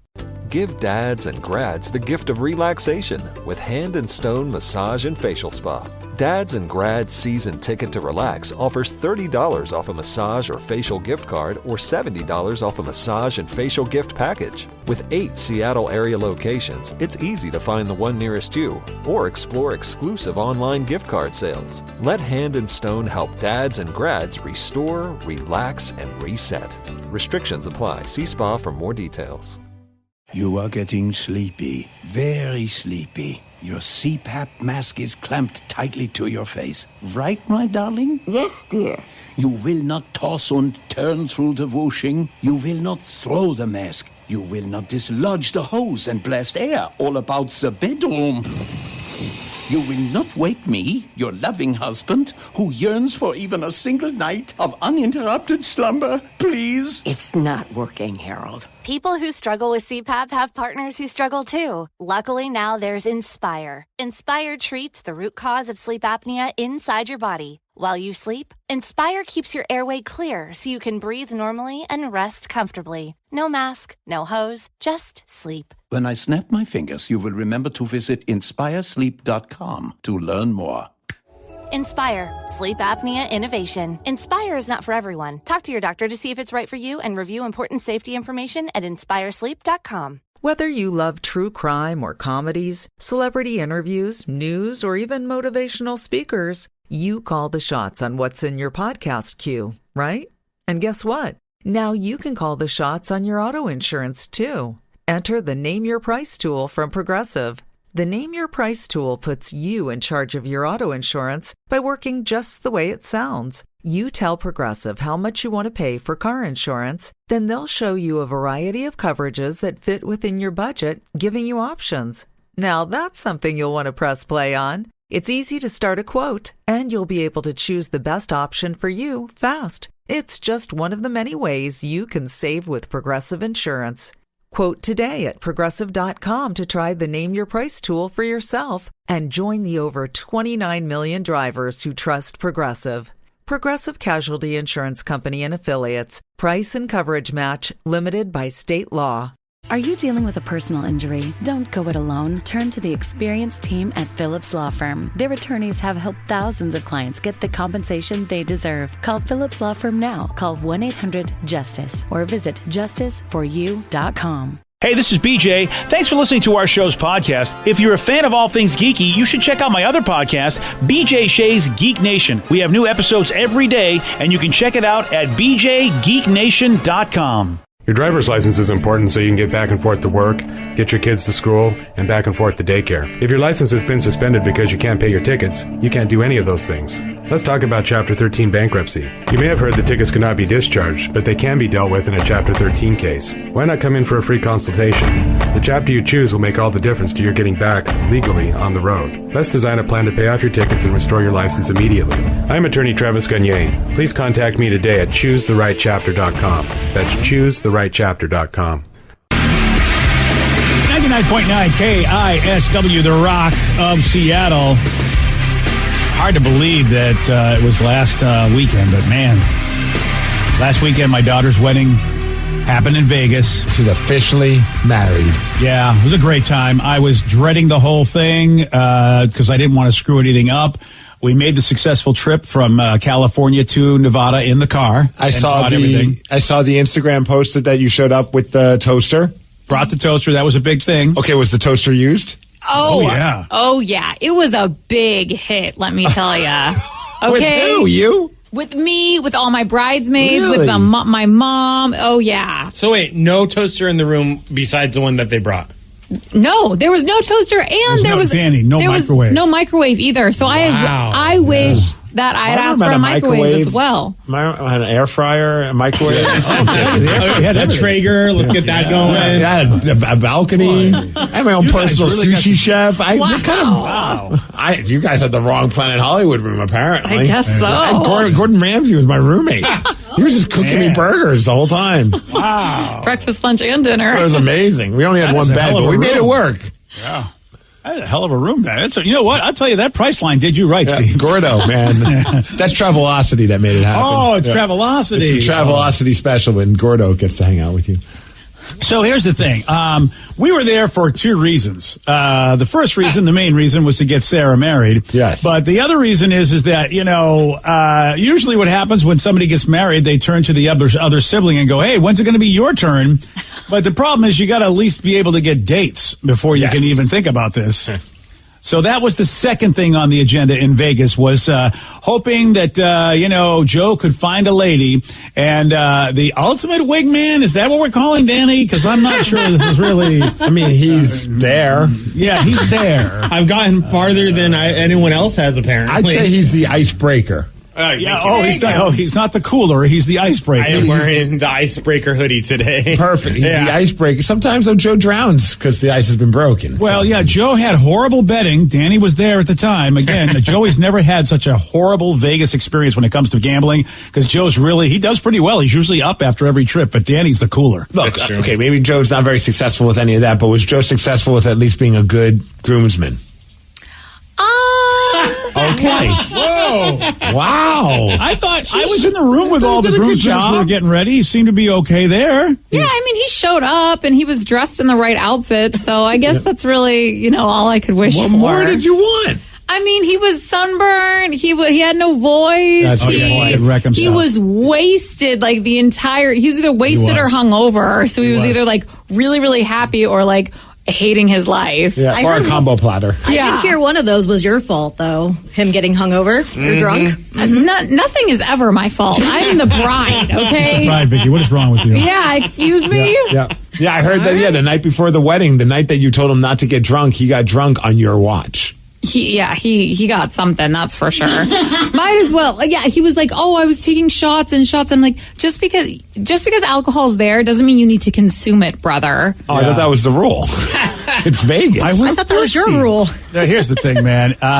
Sarah, in your brother's defense, the entire groomsmen party, it was just, they had flasks, they had everything. The alcohol was flowing. Nobody had a chance. Even I had too much to drink, and I was like, guys, here I am stumbling down the aisle, and I'm like, these guys just are pouring alcohol down my throat. They don't understand. I got to get Sarah down the aisle without knocking her into the crowd. Yeah, people were worried about me and my girls. We should have been worried about the other side. Really That's true. I have to say, your girl, the girls, they were not like as crazy as I think I anticipated from the bachelorette party pictures and all that. Like they were on their best behavior. You missed some of the dance floor action until afterwards. After we said I do and everything, then they let loose, which is fair because they know if they had been like the groomsmen before, I would have killed them all. Yes. So they knew, okay, we have one job. Sarah has to say I do, and then balls to the wall. And then let's they go. say I do to all the alcohol. Exactly. Exactly. Yes. That's how it should have been for everyone.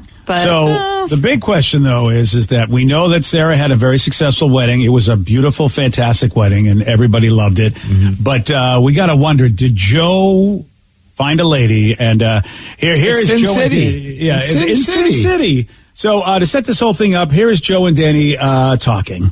Hey, Joe. What up, yo? How you doing? Well, I don't have a voice, so we're here for Sarah's wedding, and we're in Vegas. Yeah, we are. That's right. Do you see any women you'd like to hit on? Yes. Okay. Do you have any specific lines that you're going to use this trip? Yeah, I have a great line.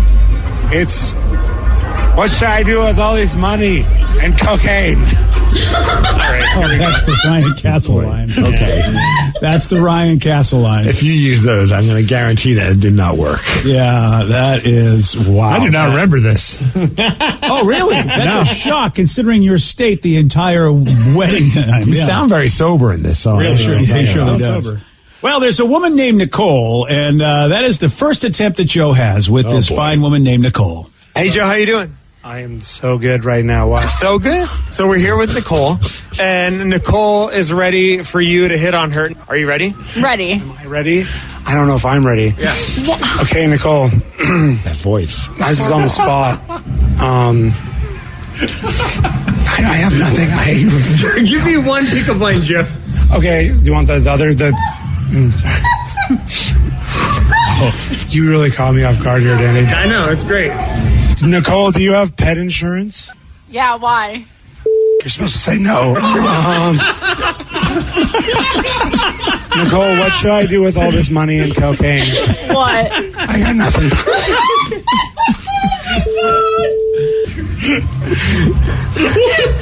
Show my day tonight. Where was that supposed to go? Nicole, do you like a smoker's voice? Because apparently this is a no smoking area. He almost killed Nicole. What in the...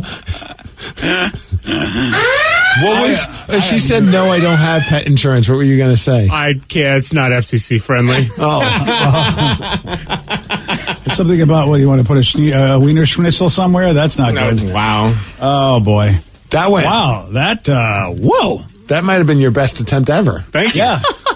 With the lack of voice. And then I don't even know what kind of nothing. Yeah, the voice you were trying to do with your lack of voice, I don't even know. That was something. Oh my gosh, I just saw Vicky Googled what the answer is to do you have pet insurance? And wow. Oh, really? Yeah. Let's just say. Good thing she said yes, right? Yeah. Damn. You might have gotten slapped. I got you. Okay, that is.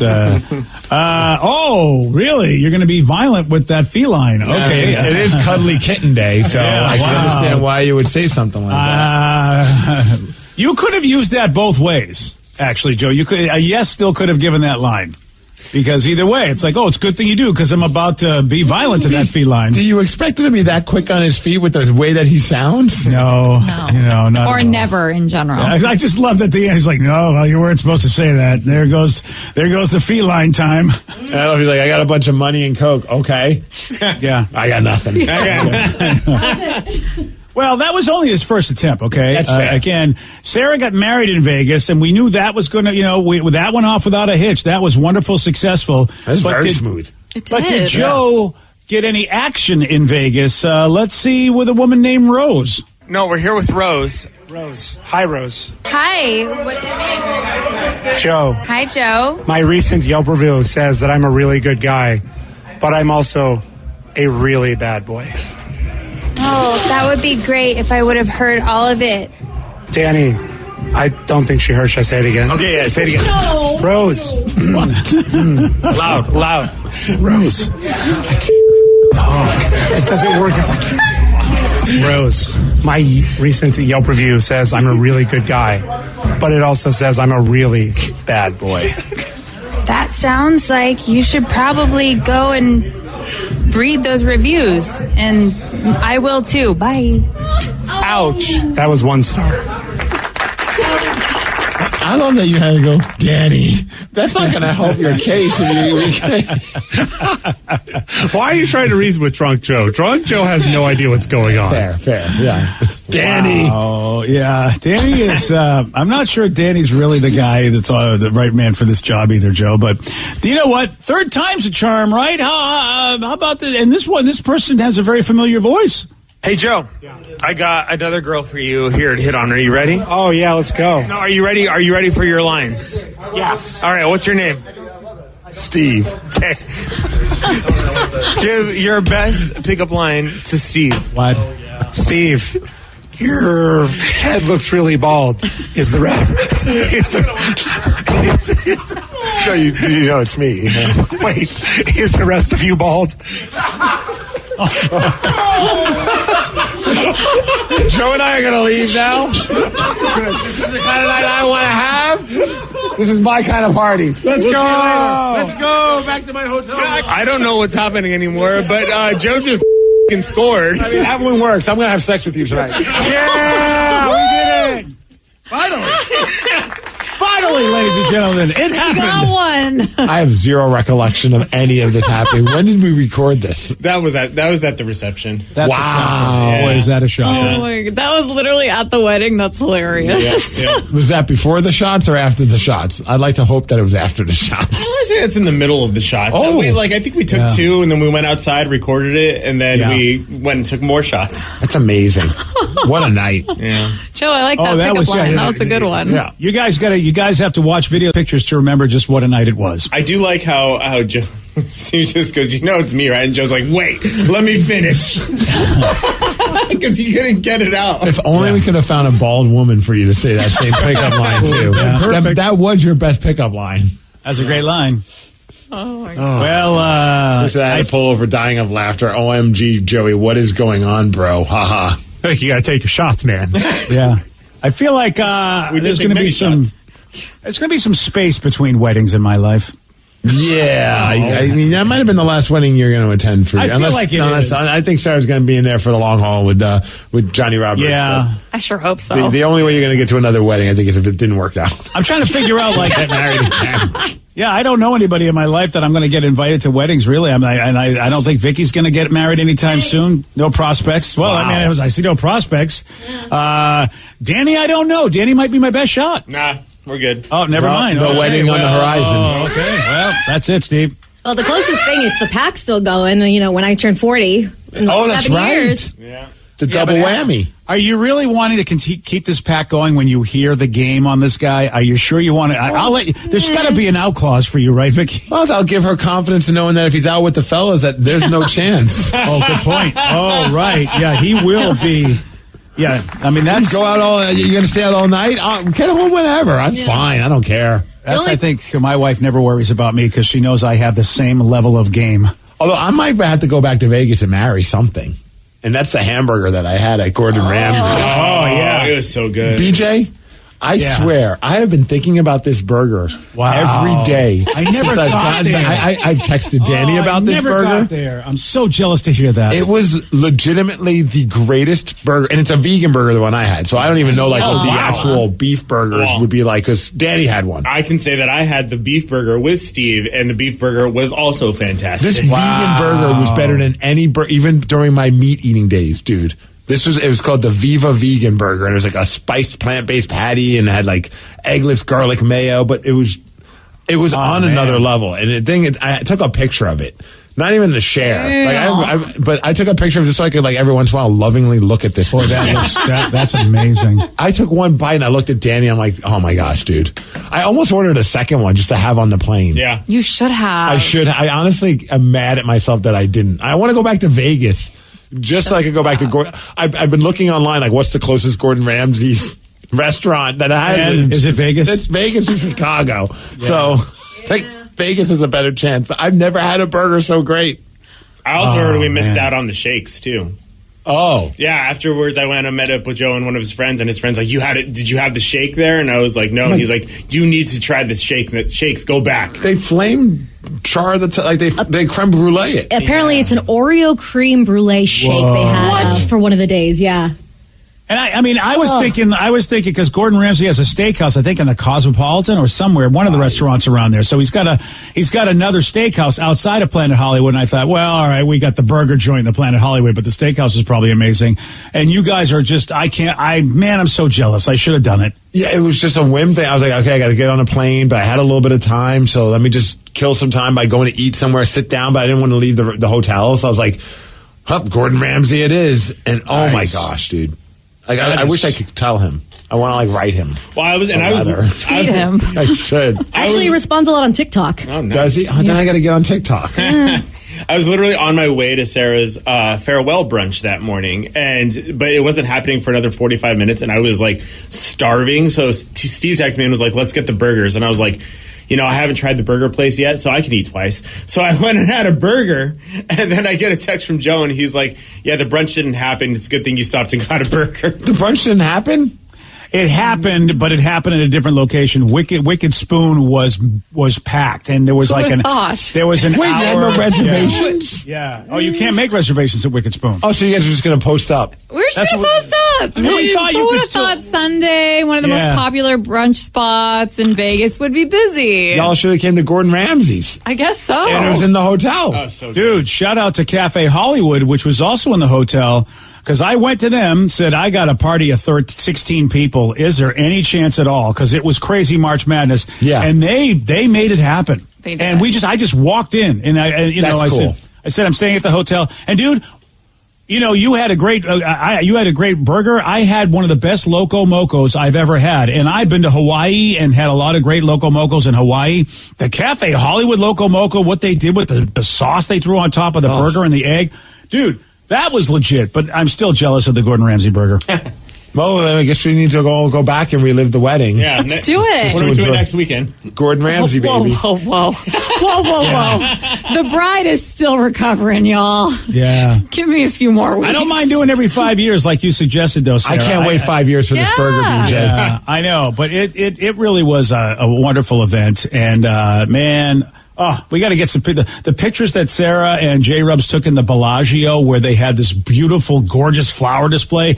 You couldn't ask for a better backdrop to take your pictures. Yeah, and it was all right. Vegas. I'm telling you, man, if you want it, they got it, and it really what a great destination. And I was so pleasantly surprised by the entire experience. There wasn't a bad thing that happened, and you know me, I pretty much attract bad things. The only thing I will say.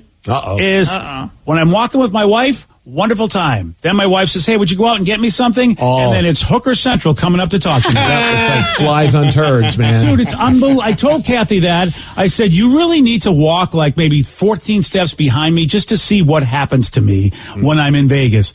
And it's sweet, but most of the time I was with Kathy, so, nobody bothered me. As soon as I was out on my own, I'm like, oh my God, it is unbelievable. I mean, two sets of people came up. Hey, buddy, what's going on? I'm like, I'll tell you what's going on. I'm going to keep walking. You're not getting my money, and please leave me alone. One of my favorite moments, it was just a ridiculous moment. I was was waiting for the Uber to take me back to the airport, and as I'm standing there at the little Uber section at Planet Hollywood, there's a woman that's maybe 20 feet from me, just hunched over the curb, hurling. Oh, nice. An older lady, just, you could tell, like, she just had a night.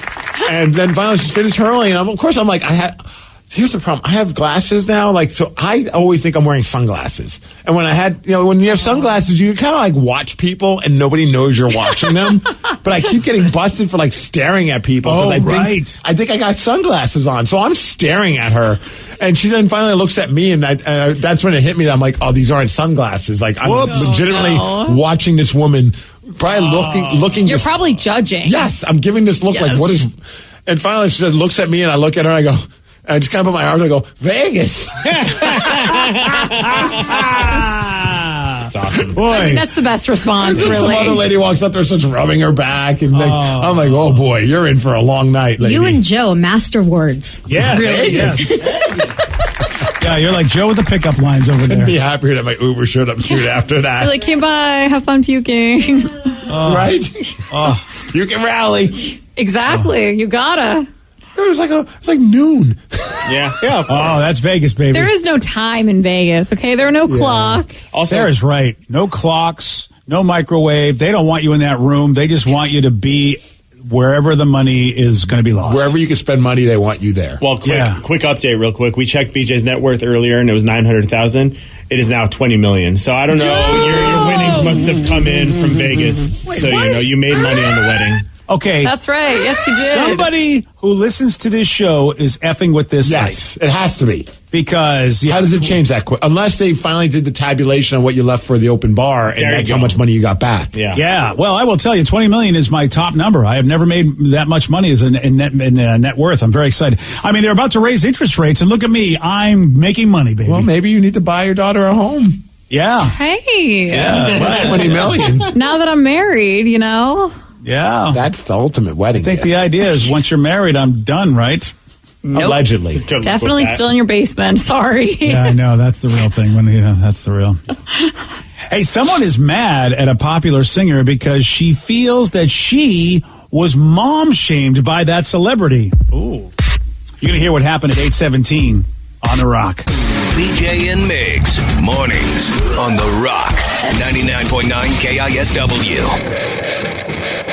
What you watch depends on what kind of mood you're in. Sometimes you're craving comedies like Friends or South Park, and sometimes you're more into dramas like HBO's Succession and House of the Dragon. There's also cooking shows like Chopped and Beat Bobby Flay, and even movies like The Lord of the Rings and Shazam! Fury of the Gods. Well, Max is the streaming destination that has the best of entertainment for whatever mood you're in anytime. And plans start at as little as $9.99 a month. Max, the one to watch. Subscription required. Visit Max.com. You diet, you work out, and still there's that one stubborn spot. Hey, it's Jason. I just went after my stubborn fat by doing cool sculpting at Tureen Dermatology, Minnesota's top cool sculpting provider. Dr. Tureen is my dermatologist. We froze my fat, and those fat cells are gone for good. FDA approved. No pain, no downtime. Ranked top doctor 8 years in a row. Trust the experts at Tureen Dermatology. Call today, 651-633-6883, and say goodbye to stubborn fat. Nobody said adulting would be easy. Between work, family, chores, and activities, life can get real messy real fast. Good thing there's Simple Green All-Purpose Cleaner.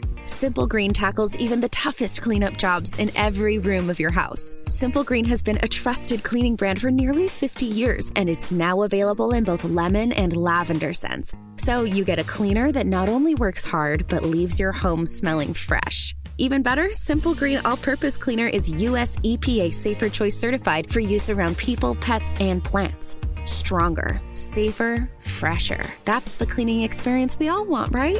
When life gets messy, Simple Green gets it clean. This stuff literally removes dirt, grease, and stains from any washable surface in your home. Visit simplegreen.com today to view their complete product lineup and discover where to buy in your area.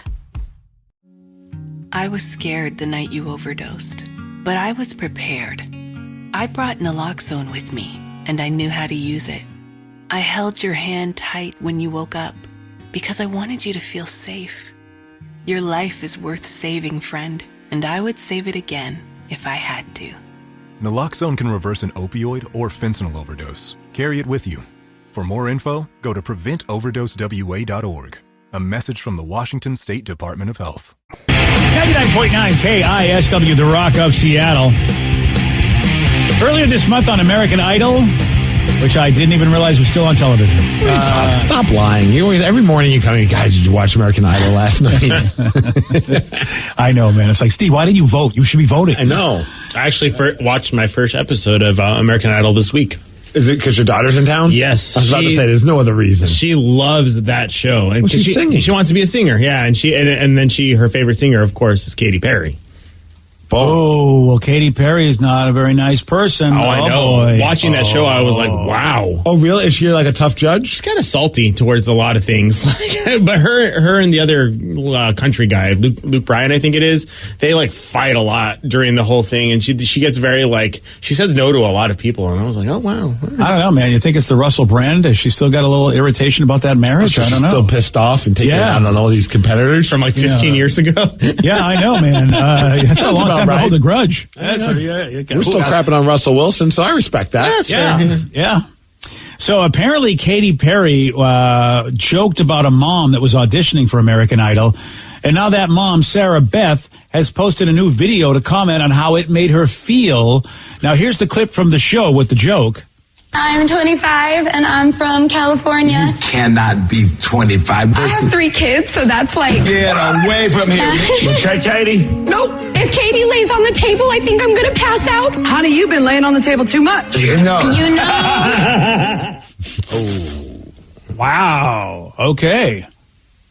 That, I don't know if she was laying on the table for all of those instances. I mean, it could have been bent over. I am seeing a picture of this girl. It is, she does not look 25. I mean, she looks, maybe it's just because the way she dresses. She looks so much younger than 25. But yeah. If I had to guess, I'd probably guess like 19 or 20. Oh, yeah, and there are other videos they're showing. She looks like there's somebody that, you know what, who's older that could play somebody in high school. Now, a lot of times you'll see actors where you go like, okay, John Travolta, you look like you're 40. I don't believe that Cotter's welcoming you back anywhere. But yeah. To be honest, now we heard it, and had you not set it up saying that she's upset, I would have just thought, oh, silly joke, just giving somebody a hard time. Nothing terrible. At least I didn't feel that way. But then again, like, it's interesting. I haven't had any kids. Like myself personally, like at 25, it is interesting to think that at 25, that's considered too. I guess like you're getting busy a lot, having 3 kids by the age of 25.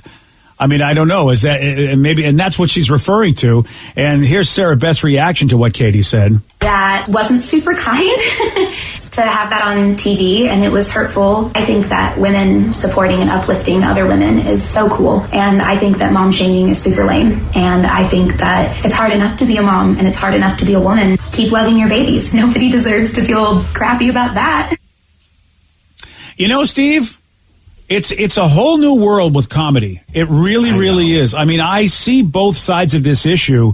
I probably can't talk because I'm not a woman, so I don't know. You're not a woman? Really? I don't know, man. I mean, sometimes I see the way you walk. I feel like you're just as... No. Thank you. But you know what? Look, we do what we do for a living, Steve. And of course, I used to do stand-up comedy, and I have a lot of conversation with some of my friends.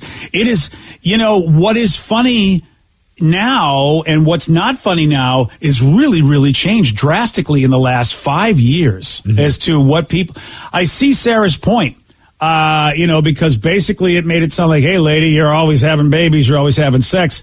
And I can see Sarah going, why would you take that shot at me when I guess taking shots at people, humor is no longer a thing that you got to be careful about doing, as opposed to when you and I were doing stuff, Steve, you just expect people to take a shot at you for whatever. I just felt like it was kind of playful. I mean, I don't know. I mean, maybe because then she starts hearing from people and that riles her up as well. Like she goes on social media and sees like because I can't relate to that, obviously, but I always think about and I joke about it like when I do my wrestling stuff because everyone wants to take a shot at me. Being a bad guy in the ring, like everyone's like, wants to take shots at you, and the one thing they always go to is the fact that I'm bald. Right. And so I'll jokingly say they're bald shaming me, and that's a form of body shaming, and I'll use it to my advantage in the sense of like, you're body shaming me. That's a part of my body. It's the fact that I don't have hair, which I mean, maybe one day somebody will be legitimately upset by that. I'm just doing it as a goof because I think it's funny when people, think that that's going to get under my skin. I'm like, I'm aware I'm bald. I've been bald for a very long time. Like, it's not, I know you're just playing, but everyone takes things differently. You're right. It feels similar in a sense. Like when we throw the word mom shaming or bald shaming, like, I don't know. I just feel like we're getting a little too willy-nilly with this shaming thing. Yeah, I want to know what I mean, I would have thought slut shaming would have been more appropriate because the fact that she's got too many kids because she's basically having sex a lot. Whereas the mom shaming, mom shaming to me means that you aren't a good mother, and I don't think she's a bad mother for having kids.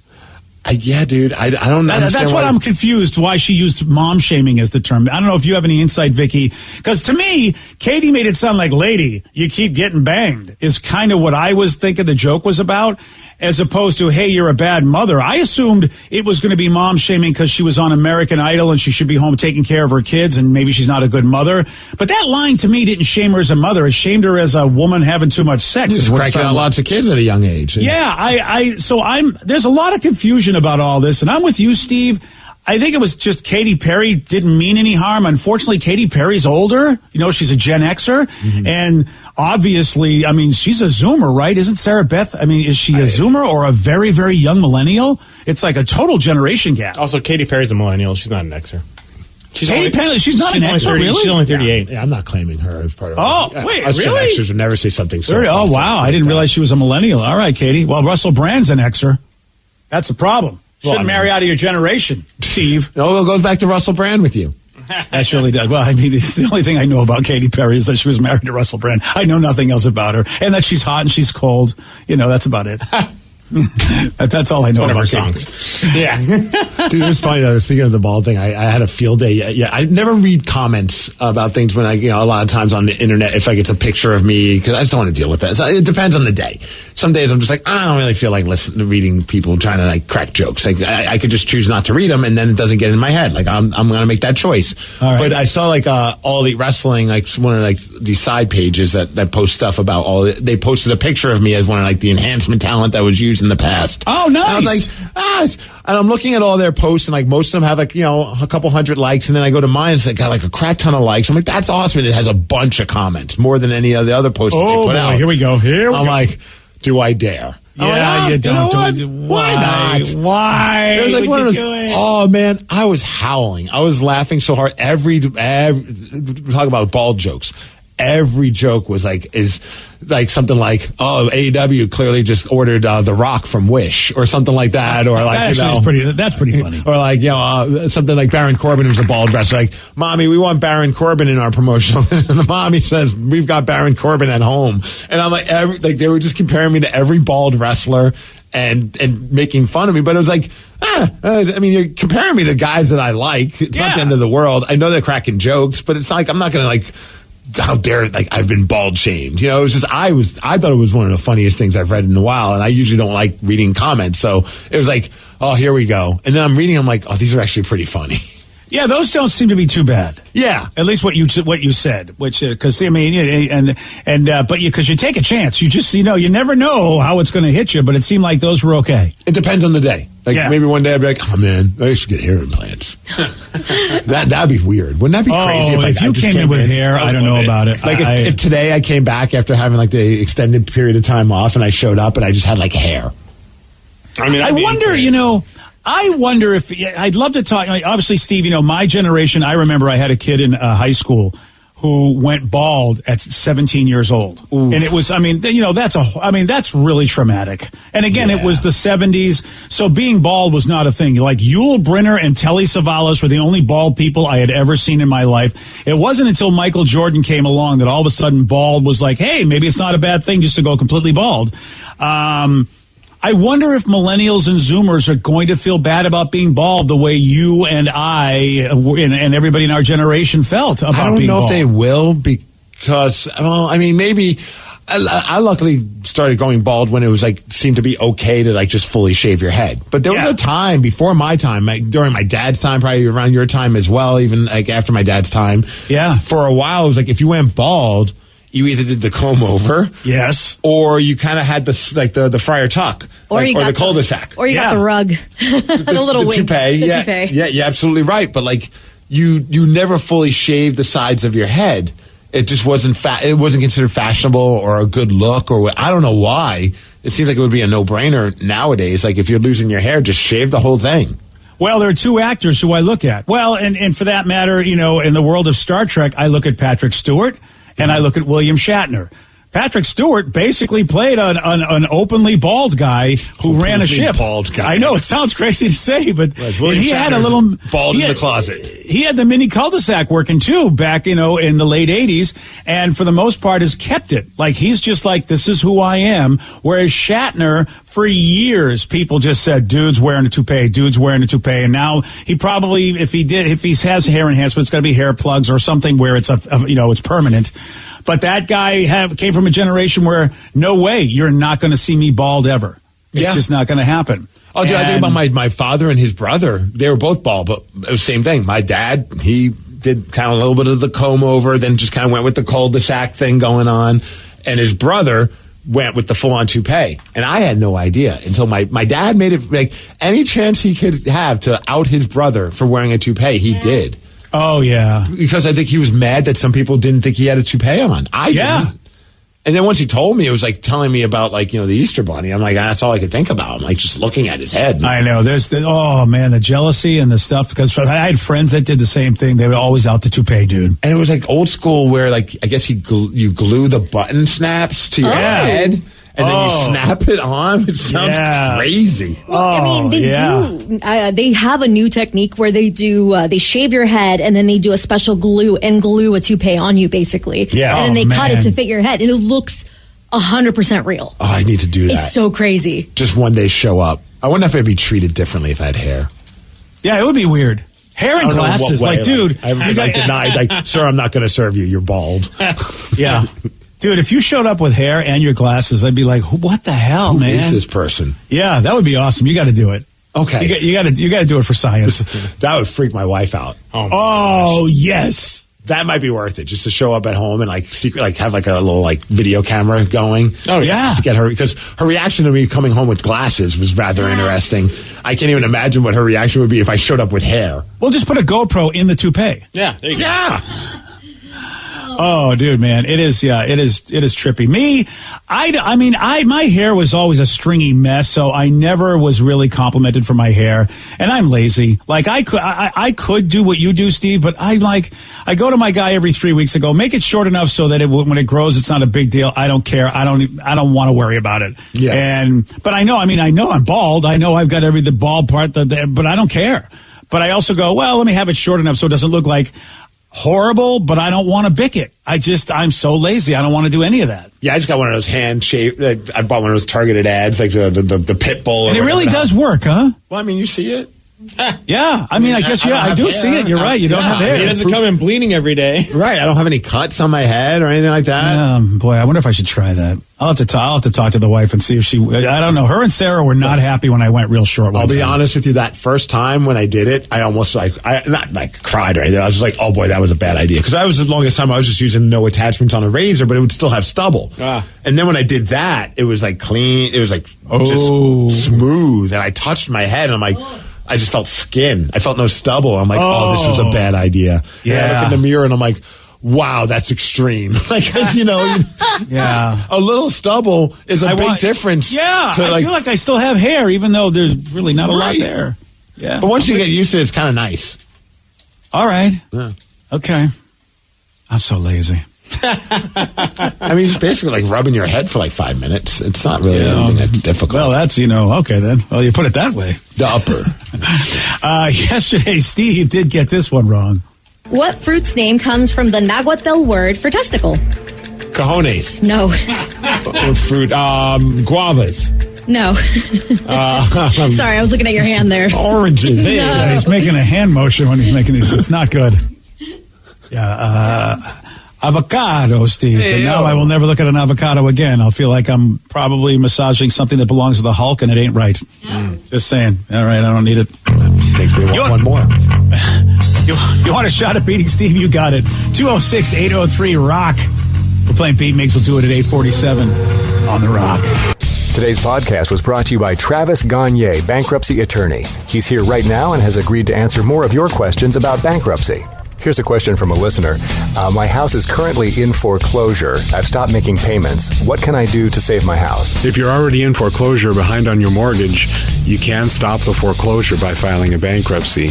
There's different types of bankruptcy. Chapter 13 can help you catch up on your house payments if you're behind. It would mean that you'd have to start making your house payments again and catch up on the amount that you're behind over 5 years. You could also take off or strip off your second mortgage, which would help you to reduce your housing payment every month, especially once you're done with the plan and done catching up on your first mortgage. We could also try to buy you some time by filing a Chapter 13 case. Filing a Chapter 13 would definitely stop your foreclosure. Thanks, Travis. If you have more questions about bankruptcy, you can reach out to Travis anytime at choosetherightchapter.com. That's choosetherightchapter.com. And thanks for listening.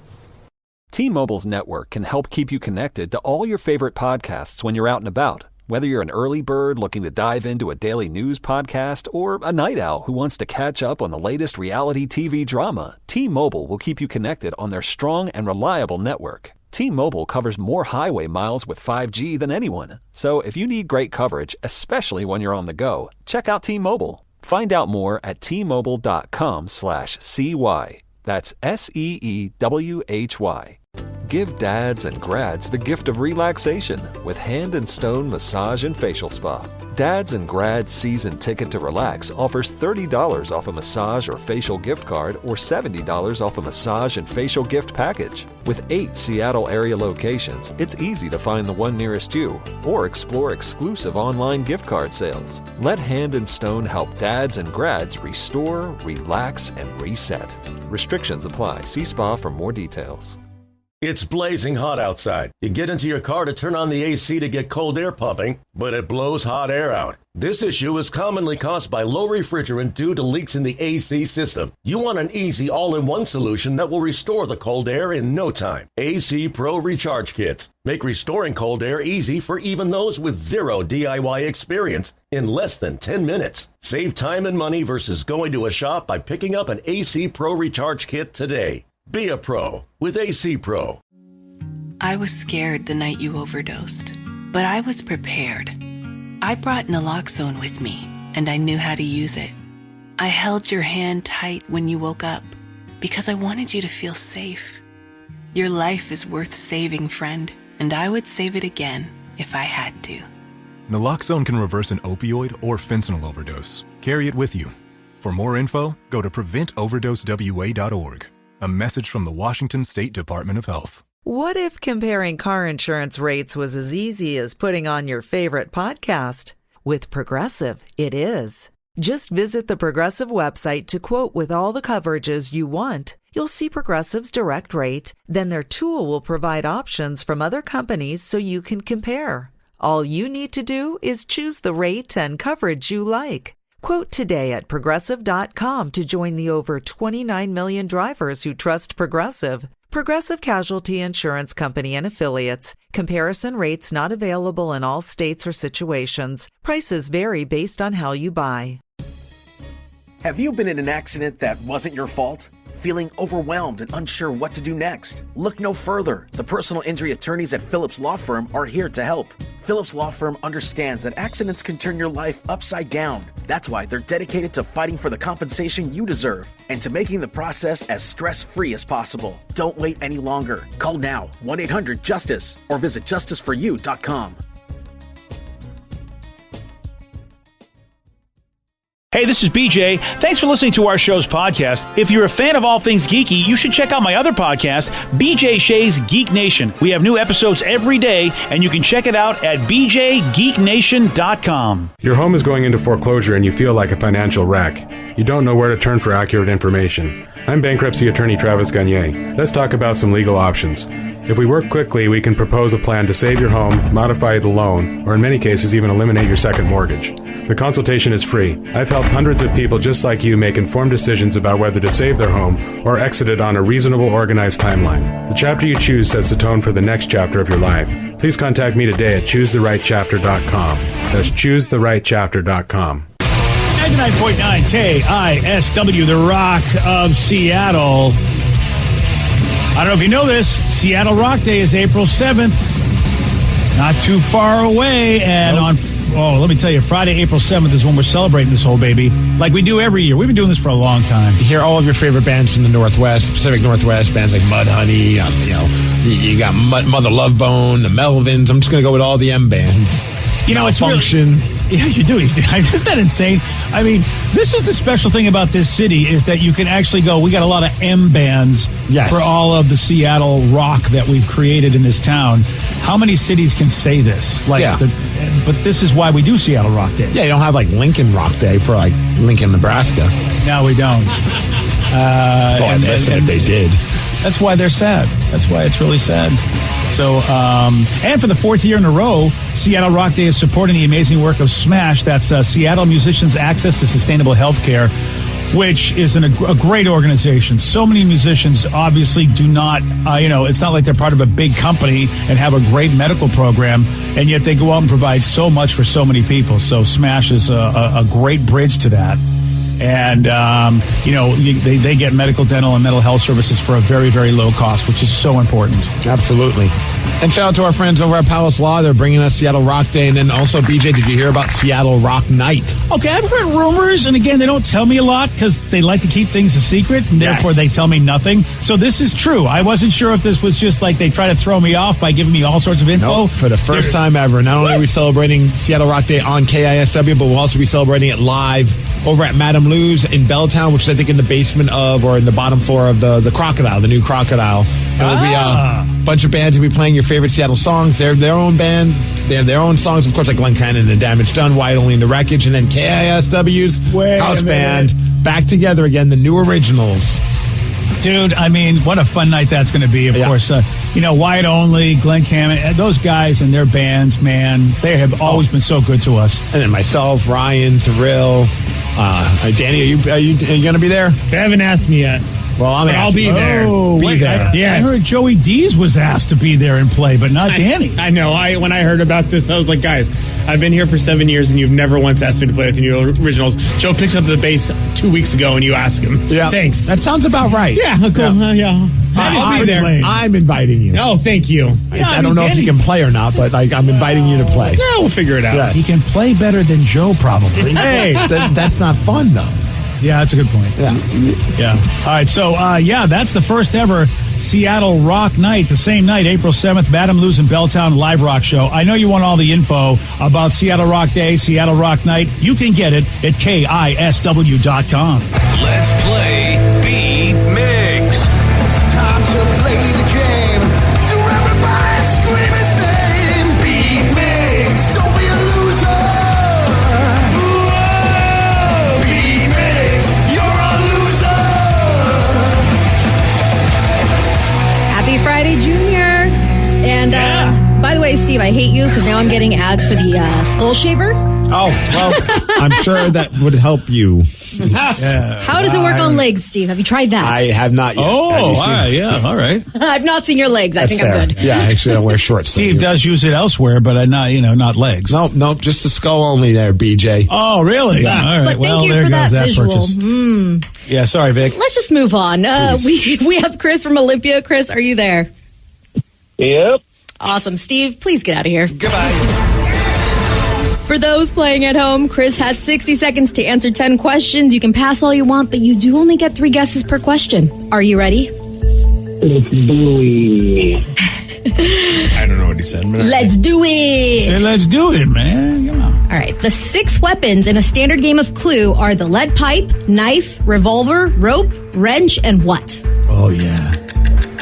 Oh, yeah. What was that? Yes. Candlestick. In what city did the TV show Full House take place? San Francisco. Correct. Which U.S. president asked Jet Li to be his personal bodyguard in 1974? Ooh. Carter? No.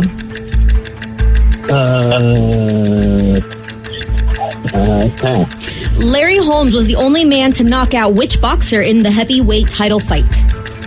Ali. Yes. During what decade was the first Super Bowl played? 60. No. Wait, what would you... Yeah, your phone is really bad, dude. Oh. What did you 1960. say? Yes. In the tale Jack and the Beanstalk, what did Jack trade for the magic beans? Cow. Yes. Bruce Springsteen was given what nickname? The boss. Correct. According to the old rhyme, Monday's child is fair of face. What is Tuesday's child full of? Grace. One more time, buddy. No idea what he said. Grace. Grace? Yes. Wow. 1, 2, 3, 4, 5, 6, 7. Correct. That is one of the worst phones in the history of phones. Yeah. I even asked if it was sounding all right. Oh, now you sound okay. Well, I know. I'm going to blame Joe for this anyways. yeah, that was all Joe's fault. How did Joe do? The phone was terrible. Like, We couldn't- what? It's horrific. Oh. It sounded like Charlie Brown's teacher. Wong, wong, wong, wong, wong. Really? It's bad. Yeah, I did, Joe. Yeah. Dang. All right, we'll see if Steve can do better. Dang, man. Are you ready? Oh, yeah! The 6 weapons in a standard game of Clue are the lead pipe, knife, revolver, rope, wrench, and what? An umbrella. No. Oh, you didn't play Clue. Ninja Star. No.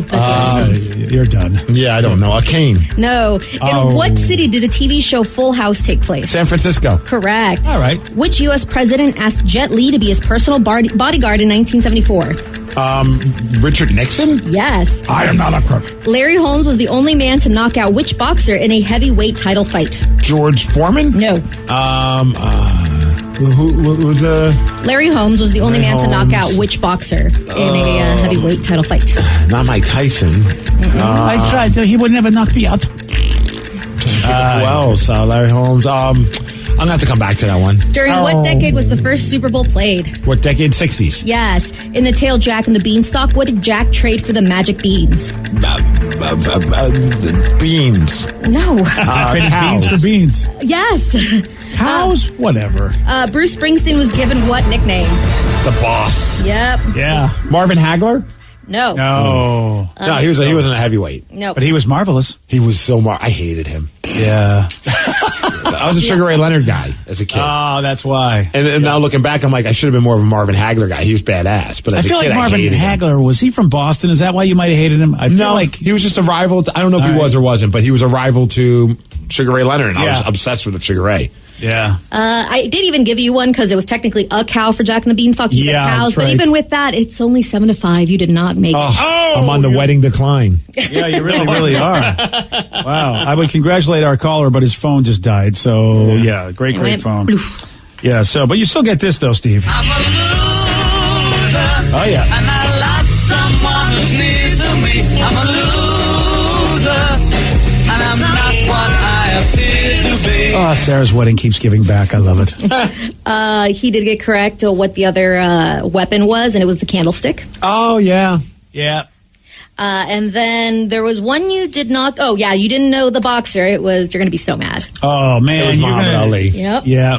Oh, you did not So float mad. like a butterfly on that, my friend. Nope. Why wouldn't I just guess Muhammad Ali? You're like, what other one? And I'm sitting here like, come on. I overthought it. I love that you brought up Hagler, though. It was like, I haven't heard that name in a while. I know. Yeah, that was But classic. he wasn't even in the weight class. Yeah, I still dug it, though. This was wrong. There was one you didn't get to. According to the old rhyme, Monday's child is fair of face. What is Tuesday's child full of? Poop. Yeah, that's it. Poop. No, it is not. He did this. Get this correct. It was grace, full of What the grace. hell is that? I mean, It's a rhyme. Monday's child fair of face. What is and Tuesday's child's full of grace. I thought it was the lyrics to the Cure's Friday I'm in Love or something. That's what I kinda thought it sounds was, like too. it. It's sort of like, it feels like it goes right into that song. But that's why Wednesday Addams was named Wednesday Adam, because I think Wednesday's child full of woe or something like that. Oh! It was in the show. Yeah. I didn't realize that was all part of a whole thing. It was a whole poem or a rhyme, yeah. Oh. You're so ignorant. Right? Pay attention. That is that is kind of cool that they named Wednesday way back in the day whenever that was written. And then, fun man. fact, Yes? it was Nixon who asked Jet Li to be his personal bodyguard. Jet Li was 11 years old. What? He asked him, like, when you get older, do you want to be my personal it's kinda bodyguard? like a funny thing. Because he was doing a tour around the United States, and he said that he declined because he wanted to protect the Chinese, basically, when he grew up. Dude, how cool is that Jet Li was that popular that, like, he got to meet President Nixon, and, of course, he even went on to be more popular and be a movie star. Yeah, he was a part of, like, a traveling group of like, they showed off their skills, basically. Oh. I thought that was interesting. The more you know. I like You're Jet Li welcome. movies, man. We found some that maybe a lot of people haven't even seen, but he went on to do some cool stuff, even beyond The One, which is one of my favorite movies. I like The One was a lot. very popular film. I don't think I've ever seen it. That's where everybody is like, to me, Everything Everywhere All at Once has a lot of one in it. It's a very similar storyline, of course, gone even more bonkers, but the common ground is that there are multiple versions of you, and that's what both movies talk about. What was was that his big movie? Like, what was the movie that put him on the map? Because I'm trying to think of, like, have I even seen The Expendables? I've seen him in that. So that doesn't count. The One is what put Statham on the map. Yeah. And you want to see weird? You want to see people weird with hair? Statham had hair in that movie. I've seen that movie. Oh, yeah. I forgot about that. Oh, yeah. I remember it because Statham had hair. Yeah. That was a really weird but good movie. Yeah, I love that movie. Yeah. Oh, weird. Yeah. Yeah. It doesn't get, this is one time where I'm like, F you, Rotten Tomatoes. It doesn't get, I think, it was really, for the time, a really clever movie. It wasn't as amazing as The Matrix, but it was up there in my mind as far as, like, this is a cool concept, and the fight scenes were great. I enjoyed it. And it looks like another one of his big ones was called Fearless and the Forbidden Kingdom. Yeah, yeah. And I don't know if you guys have seen those because they might be subtitled, but but man, some of the subtitle movies I've seen him in, and I think you might be right with Fearless. Good stuff, man. Oh, apparently he was in another movie with Jason Statham called War. I remember the movie, like the picture on the poster. They're both like going face to face and like kind of like looking at each other. But I don't think I've ever seen it. Oh, he's got no hair there. Yeah. No, he's got a little bit. Yeah, that's Statham with a little bit of hair. He had some stubble for a while. Whoa. All right, he was doing like the bald stubble thing for a long time. All right, Jason, I see you. All right. Yeah, honestly, I don't know really much about Jet Li. I know he's been in, I just never really watched any of his movies, I guess. Yeah. Yeah, well, I think I've only watched a couple. My wife is big into a lot of these foreign movies with any martial arts fighting of any kind, especially a lot of Chinese movies where it goes into mythology and the history, and they do it from a supernatural fantasy standpoint where everybody looks like they're crouching tigering everywhere, and she loves those movies. And I need subtitles anyway, so it doesn't bother me to have to. I mean, I never know what anybody's saying because I can't hear anything anyway. And the most recent movie he was in was the new Mulan movie. He was the Emperor. Yeah. Oh, that's right. I forgot about that. He was in Lethal Weapon 4. Dude, he's actually a little older. If you see him now, you kind of. I always have this version of young Jet Li in my brain, but he's an older dude now. What's he in his 50s? He's got to be older. 59. Okay. Yeah. He's going to actually be 60 this year. Didn't he have a medical issue, like where he stopped acting, like something that? Oh, I think you're right, Steve. I think I remember that. It caused like anxiety or something was going on with him, and like some heart issues, and he was just like, I can't do the movies that I like to do, so he just stopped acting. I think. They're super physical movies. I can understand. Overactive thyroid. Okay. Oh, Apparently, that's not that's a hyperthyroidism. Yeah, he says he's in pain, but he's not suffering, and he's happy. Okay. So. Oh, damn, that sucks. Hyperthyroidism. That thyroid messes you up, man. All right, it is time for Listeners on the Loose. This is your time, okay? This is your opportunity to do what needs to be done, and that is express yourself. You can call us. You can text us at 206-803-ROCK. You pick the topic. You guide the show. Call us or text us, 206-803-ROCK. Your calls, your texts at 917 on The Rock. BJ and Migs, mornings on The Rock, 99.9 KISW. 99.9 KISW, The Rock of Seattle. It's Listeners on the Loose, brought to you by Jersey Mike's, a sub above. And now I'm hungry. Thank you. Same. Dang, Jersey Mike's, why do you got to do that to me? Right by my house, baby. Oh, really? Well, all right. I mean, we got a Jersey Mike's on the east side, too, so we're good. Right. We got them. Yeah. Fine. Not next to my house. I mean, it's not like minutes from your house, is it? No, it's not. I got to take a little bit of a drive, but at least I don't have to go all the way to Puyallup. That's fair. That's fair. Yeah. It's more than minutes for you. Yeah. So, So anyway, Listeners on the Loose is where you get to pick the topic. You get to guide the show, 206-803-ROCK. What do you want to talk about? Whatever it is, just follow Steve's rule. Yeah, it's just to show some energy and bring it. Otherwise, we're going to gong you. And then say goodbye. Goodbye, old friend. 206-803-ROCK, that's the number to call. That's the number to text. I don't know if this is the Shaggy, But there is somebody on the line named Shaggy Warbus. I don't know if we ever got his last name way back in the day. Shaggy Warbust? That's the war and bus, like you drive a bus. Oh, Shaggy Warbus. Shaggy Warbus, but I don't know if it's the Shaggy, the one that people want justice for, because apparently I gave him an injustice by treating him the way I did. But Shaggy Warbus, you are on the rock. Hi, guys. And no, I don't think that was me. It's not Shaggy. No, it's a different I know Shaggy. Shaggy's voice. It's a different Shaggy. All right. I feel like there's probably, so long as there's weed, there's going to be Shaggies. Yeah, good point. Yeah. All right. Well, Shaggy Fair Warbus, point. welcome to the show. Hi, thanks for having me. There we go.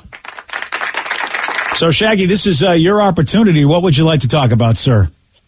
Oh, I got a topic for you. It's in all the places you've lived, where have you, or where is it that, or what is it that you've gotten more hurt or less hurt than you should have?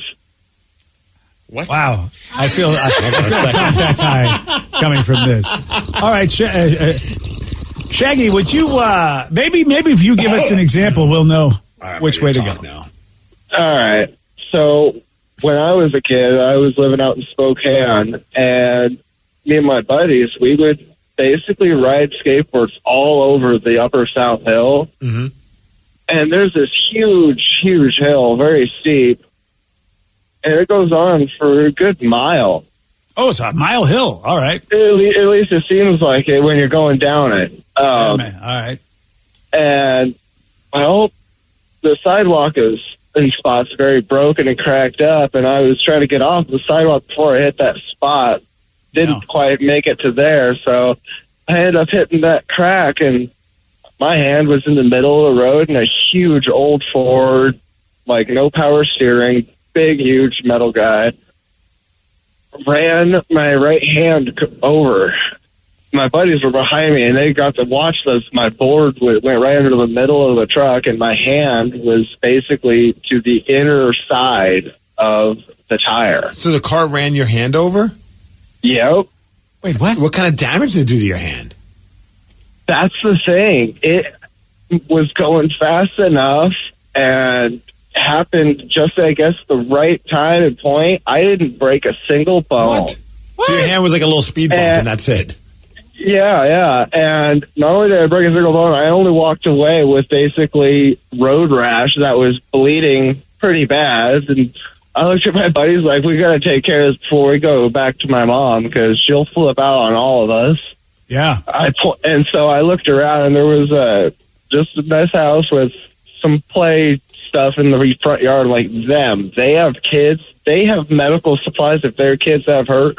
If their kids are hurt, we're going there. And we literally went over, knocked on their door, and Most important question I have to ask, though, and I'm going to try and keep it appropriate. Was it the hand, if you know what I mean? Like, were you a little nervous? Like something? No, it was not. Okay. Yeah, I think we could all deal with a bad hand. But I am a gamer, so it was a little difficult. It is funny. You need both hands for gaming.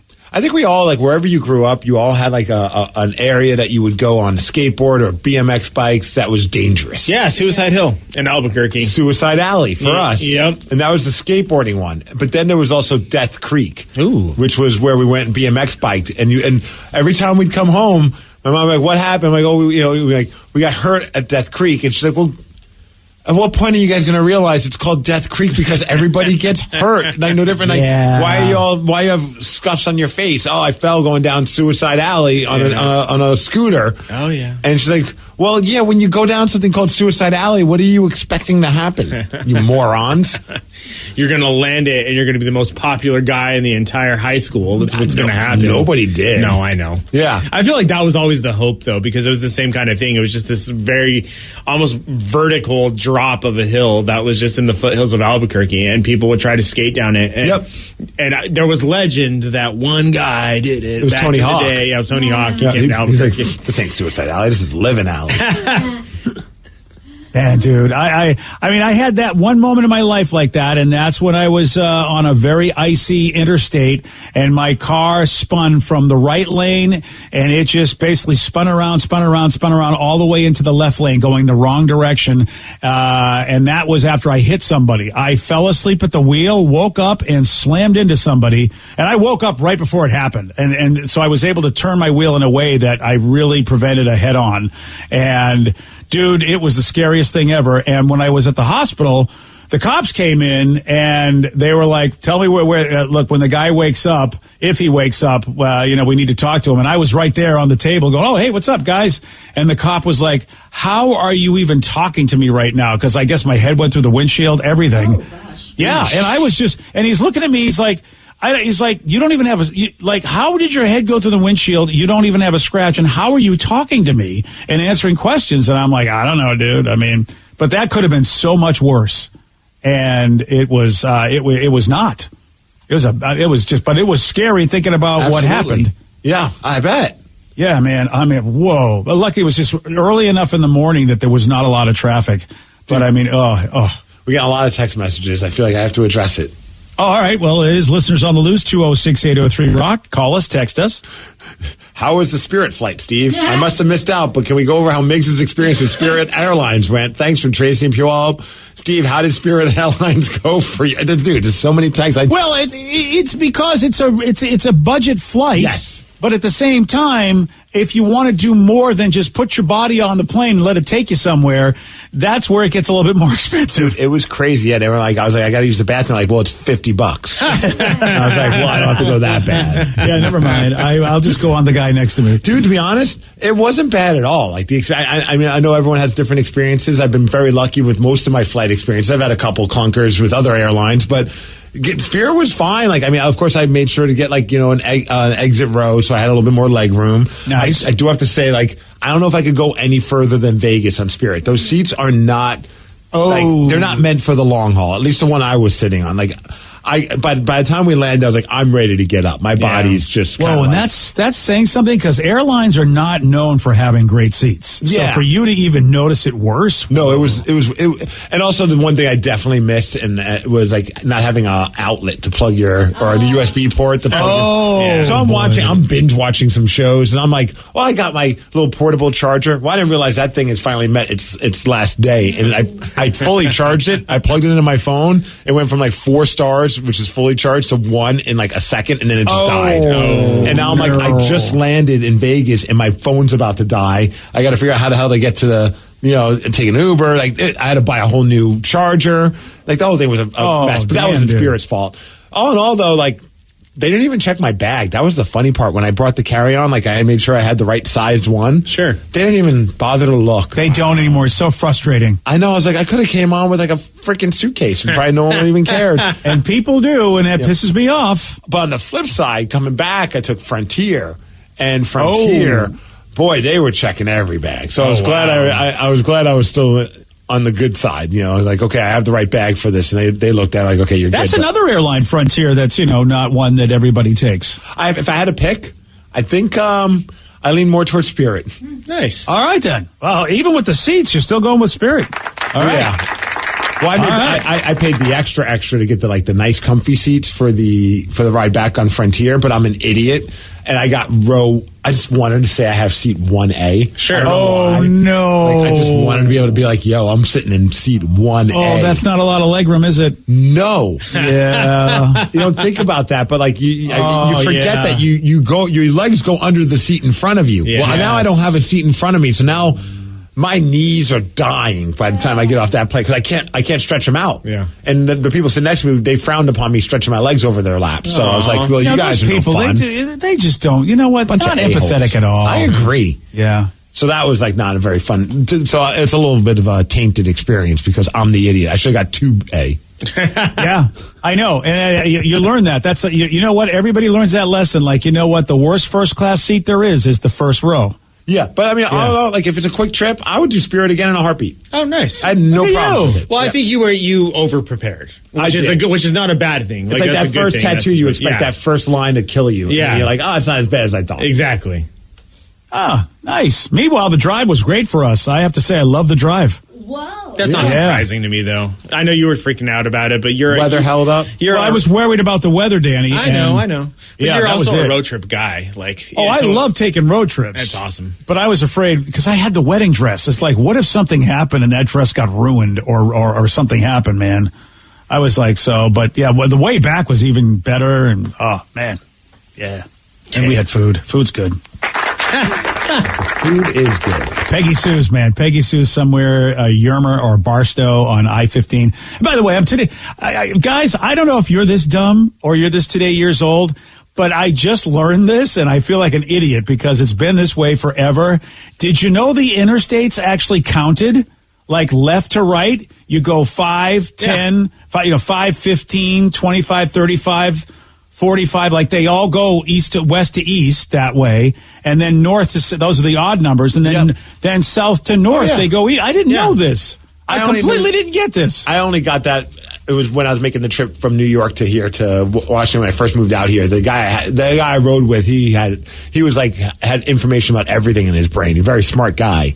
Oh, man. After one day of being in the car with him, I wanted to murder him because don't blame you. Because it's just like, okay, enough with these fun facts. Oh, so you guys all knew this. I just found out on this trip. They taught us that in elementary school. Damn, they didn't teach me that. I feel like I learned it this year. Elementary school. You know what? I need to Billy Madison. This is what I need to do. I can't make fun of you. I learned on Facebook through a meme. It's like, anybody else know this? And I just found out recently. So, yay, we're both stupid. It's kind of cool, though. It's like, so then you kind of go, all right, I know where I am based on, never mind. Hey, you pick the topic. You guide the show. It is Listeners on the Loose. You can call us. You can text us. 206-803-ROCK. That is the number, 206-803-ROCK. Your calls, your texts at 936 on The Rock. BJ and Migs, mornings on The Rock, 99.9 KISW. What you watch depends on what kind of mood you're in. Sometimes you're craving comedies like Friends or South Park, and sometimes you're more into dramas like HBO's Succession and House of the Dragon. There's also cooking shows like Chopped and Beat Bobby Flay, and even movies like The Lord of the Rings and Shazam! Fury of the Gods. Well, Max is the streaming destination that has the best of entertainment for whatever mood you're in anytime. And plans start at as little as $9.99 a month. Max, the one to watch. Subscription required. Visit Max.com. You diet, you work out, and still there's that one stubborn spot. Hey, it's Jason. I just went after my stubborn fat by doing cool sculpting at Tureen Dermatology, Minnesota's top cool sculpting provider. Dr. Tureen is my dermatologist. We froze my fat, and those fat cells are gone for good. FDA approved. No pain, no downtime. Ranked top doctor 8 years in a row. Trust the experts at Tureen Dermatology. Call today, 651-633-6883, and say goodbye to stubborn fat. Give dads and grads the gift of relaxation with Hand and Stone Massage and Facial Spa. Dads and Grads Season Ticket to Relax offers $30 off a massage or facial gift card or $70 off a massage and facial gift package. With 8 Seattle area locations, it's easy to find the one nearest you or explore exclusive online gift card sales. Let Hand and Stone help dads and grads restore, relax, and reset. Restrictions apply. See spa for more details. I was scared the night you overdosed, but I was prepared. I brought naloxone with me, and I knew how to use it. I held your hand tight when you woke up because I wanted you to feel safe. Your life is worth saving, friend, and I would save it again if I had to. Naloxone can reverse an opioid or fentanyl overdose. Carry it with you. For more info, go to PreventOverdoseWA.org. A message from the Washington State Department of Health. 99.9 KISW, The Rock of Seattle. It's Listeners on the Loose. You pick the topic. You guide the show. 206-803-ROCK. That is the number to call and also the number to text. Oh, yeah, text message. Someone said that. I saw Danny was over at the Monster Mini Golf in Factoria. I saw it on his Instagram page. How'd you like it? Dude, it was awesome. I loved it. And not only that, Lily loved it as well, didn't you? Yeah. That's right. Lily's hanging out in studio with us, BJ. Dude, by the way, Lily's hat is pretty awesome. Lily's, she's rocking a good look. A good Seahawks hat right there. Yeah, nice Thank job. you. Did you pick that out or did Dad pick that out? I picked it out. Yeah. I have to Cooler than say, your dad would pick. I was going to say, it looks cool. Of course she picked it out. It's very fair, yeah. yeah. I'm getting good granddad points though, Steve. Why is that? Because I spotted Monster Golf, and I was looking at that joint when they were before they even opened. Because you know me, Factoria is one of the places. That's my spot to walk, and I spotted that, and I'm like, okay, this could be a good grandparent place, and Danny proved me right. Yeah, it's like Spirit Halloween threw up on a mini golf course. Yeah, it's so true. With black light. Lots of black lights. Yeah. And there's also like a mini arcade too. So Lily was stoked on both of them. And they like offered this like little combo pass where you could do mini golf and then do the arcade as well, which has like mini bowling. They have like virtual reality, but they also have just like win tickets. And of course, Lily wins like 500 tickets without even trying. Good for you, Lily. Unlike Joey Breadsticks in the other room, who's not very good at winning things. No. So what else have you done while you've been here in Seattle? Anything else that's been fun for you, Lily? Yesterday we went to the aquarium. Oh, yeah. Were there sea otters? Yeah. Nice. Sea otters and river otters. They're the best. The river otters were wrestling with each other. Sea otters are great because they just like lie in their back. Yeah. My favorite thing. I You love know sea what? otters. I have to say that so far, Danny, you, me, and Lily are on the same page because Kathy and I are going to the aquarium today. Oh, nice. How crazy is that? Kathy and I went, we both checked out Monster Golf and thought this would be perfect for you two. And now we're going to the aquarium. We're the greatest grandparents that you guys never had. How about that? Yeah. So much so that Danny actually became a season pass member of the aquarium. Really? Well, Whoa. I figured at that point, because Lily's here for her spring break, so she's here for the week, and then she's also coming down this summer for a good portion of her summer vacation. Nice. And I was like, I know she's going to want to go back. So, for 4 tickets, 2 tickets 2 times, it's the same price to almost just get an annual pass to go anytime we want during the year. Nice. So, yeah. Well, and you can take me. Yeah, Right. This is perfect. anyone wants to go to the aquarium, let's go. So you got 4 tickets anytime you want to go to the aquarium? 2 tickets. So one, Two tickets. me, Gotcha. one other person. But yeah, and you get a discount on like the cafe and a discount on the merch. Oh, Cafe you get a is sea good. otter. Merch is good. A stuffed sea otter. Stuffed sea otter. Yep, they have those. They have pretzels? I don't know. Actually, we didn't go to the cafe. Do they have pretzels? This is the deal breaker. No pretzels, then no aquarium for Steve. Yes. What was your favorite fish, Lil? I don't know. She loved the Kraken. She took a picture with the Kraken. Every year she takes a picture. That's because They cool. have little Kraken tentacles that you can take a picture of. Oh, yeah. They're so awesome. So does anyone else have a season pass to anything? I don't. My little brother did get one for Christmas, and it's for the Everett Imagine Children's Museum. Children's museums are pretty fun. And they just revamped it. I think they just opened it to everyone like in the fall of last year, and it is phenomenal. I had a really good time chasing after him and climbing in through things. I remember when the Experience Music Project, now Mopop, first opened up. There's a lot of hoopla about this being this cool thing, and they were doing the whole you could get a year pass, and it wasn't like super cheap, but it wasn't like break the bank expensive. And my old roommate and I, after we had like a couple drinks somewhere, and we were like, let's just do it. And we got season pass because we lived in Lower Queen Anne, like a block away from the Experience Music Project. I didn't go enough to make the money, get my money's worth. I even kept telling myself, I should just go and walk in just to validate that I spent like $100 and something or something for a season pass. Well, as you know, because I am an avid hiker with my walking poles. Yeah, you are. I'm a proud. So I have 3 different state passes, so you can go to all the parks. Oh, like the Discovery Pass and stuff? Yeah, I've got the Discovery Pass here in Washington. California's got 2 of them because they're a-holes, and so for some reason, if you want to climb a mountain and you want to go in that parking lot, you got to have that pass. But if you want to go to the beach, it's a whole different pass. And so they double dip you. Yeah, that's exactly why they want your money. Freaking California double dipping, and those passes are so well worth it, especially since you know what it costs to go park anywhere, and you can park in any place. And I love it, man. You go to any place in Washington, any of their place, and we got so many great trails. Even if you're not like a crazy avid hiker, which I'm not, the amount of just like awesome beauty that you can go around in and you get to park for free, I'm just like, all right. And that was worth it to me to get that Discovery Pass. We were at Target, and I thought of you. They sell walking poles in Target now. Of course they do. I'm telling you, dude, it's legit. It's legit. It's legit. And I am the most nimble man. I see only old people with these. Yes. And I'm telling everybody else, you don't understand. That's called your ilk. I tell my ilk, I go, you can be so agile with these. It's like you have extra legs, man. You can run around. You can parkour with these bad boys. You know, one of the season passes that I really wanted, it wasn't really a season pass, but I wanted the year that Olive Garden did that never-ending pasta pass or whatever. Good call. I wanted those food ones. Yeah, and but it's sold out immediately. I remember trying to refresh that because I just wanted all the pasta. Those were brilliant because everybody was talking about them at that time. Like a lot of places were doing that, getting all this free publicity. And would they hook up maybe 100 people? Across the country with this. I mean, they got their money's worth just by the hype and the talking about it that they got. 100%. I went to Olive Garden probably about 5 times after that. So, yeah, that's a good call.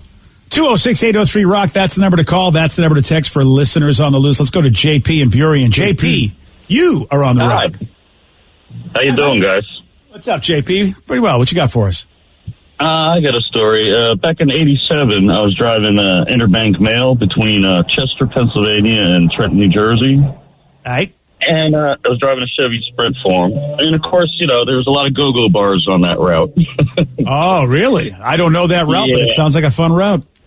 Yeah, it was at the time. But I was on my way back to the main office, and it was rainy and, fall, so it was really leafy out. And I hit a curve a little too fast and ended up in this farmer's front yard heading towards his oak tree.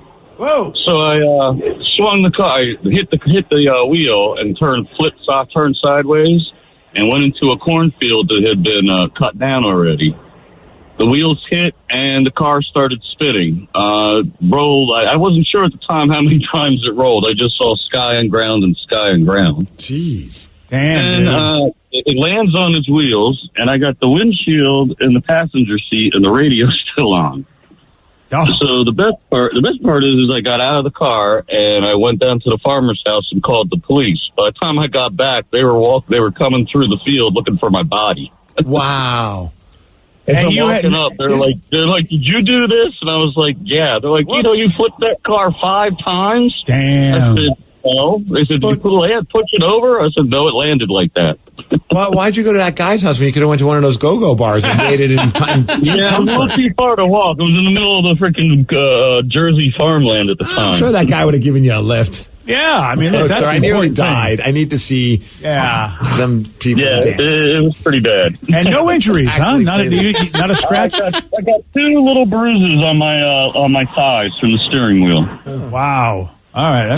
The best part is, as soon as I got out the car and I closed the door, the rest of the windshield fell into the car.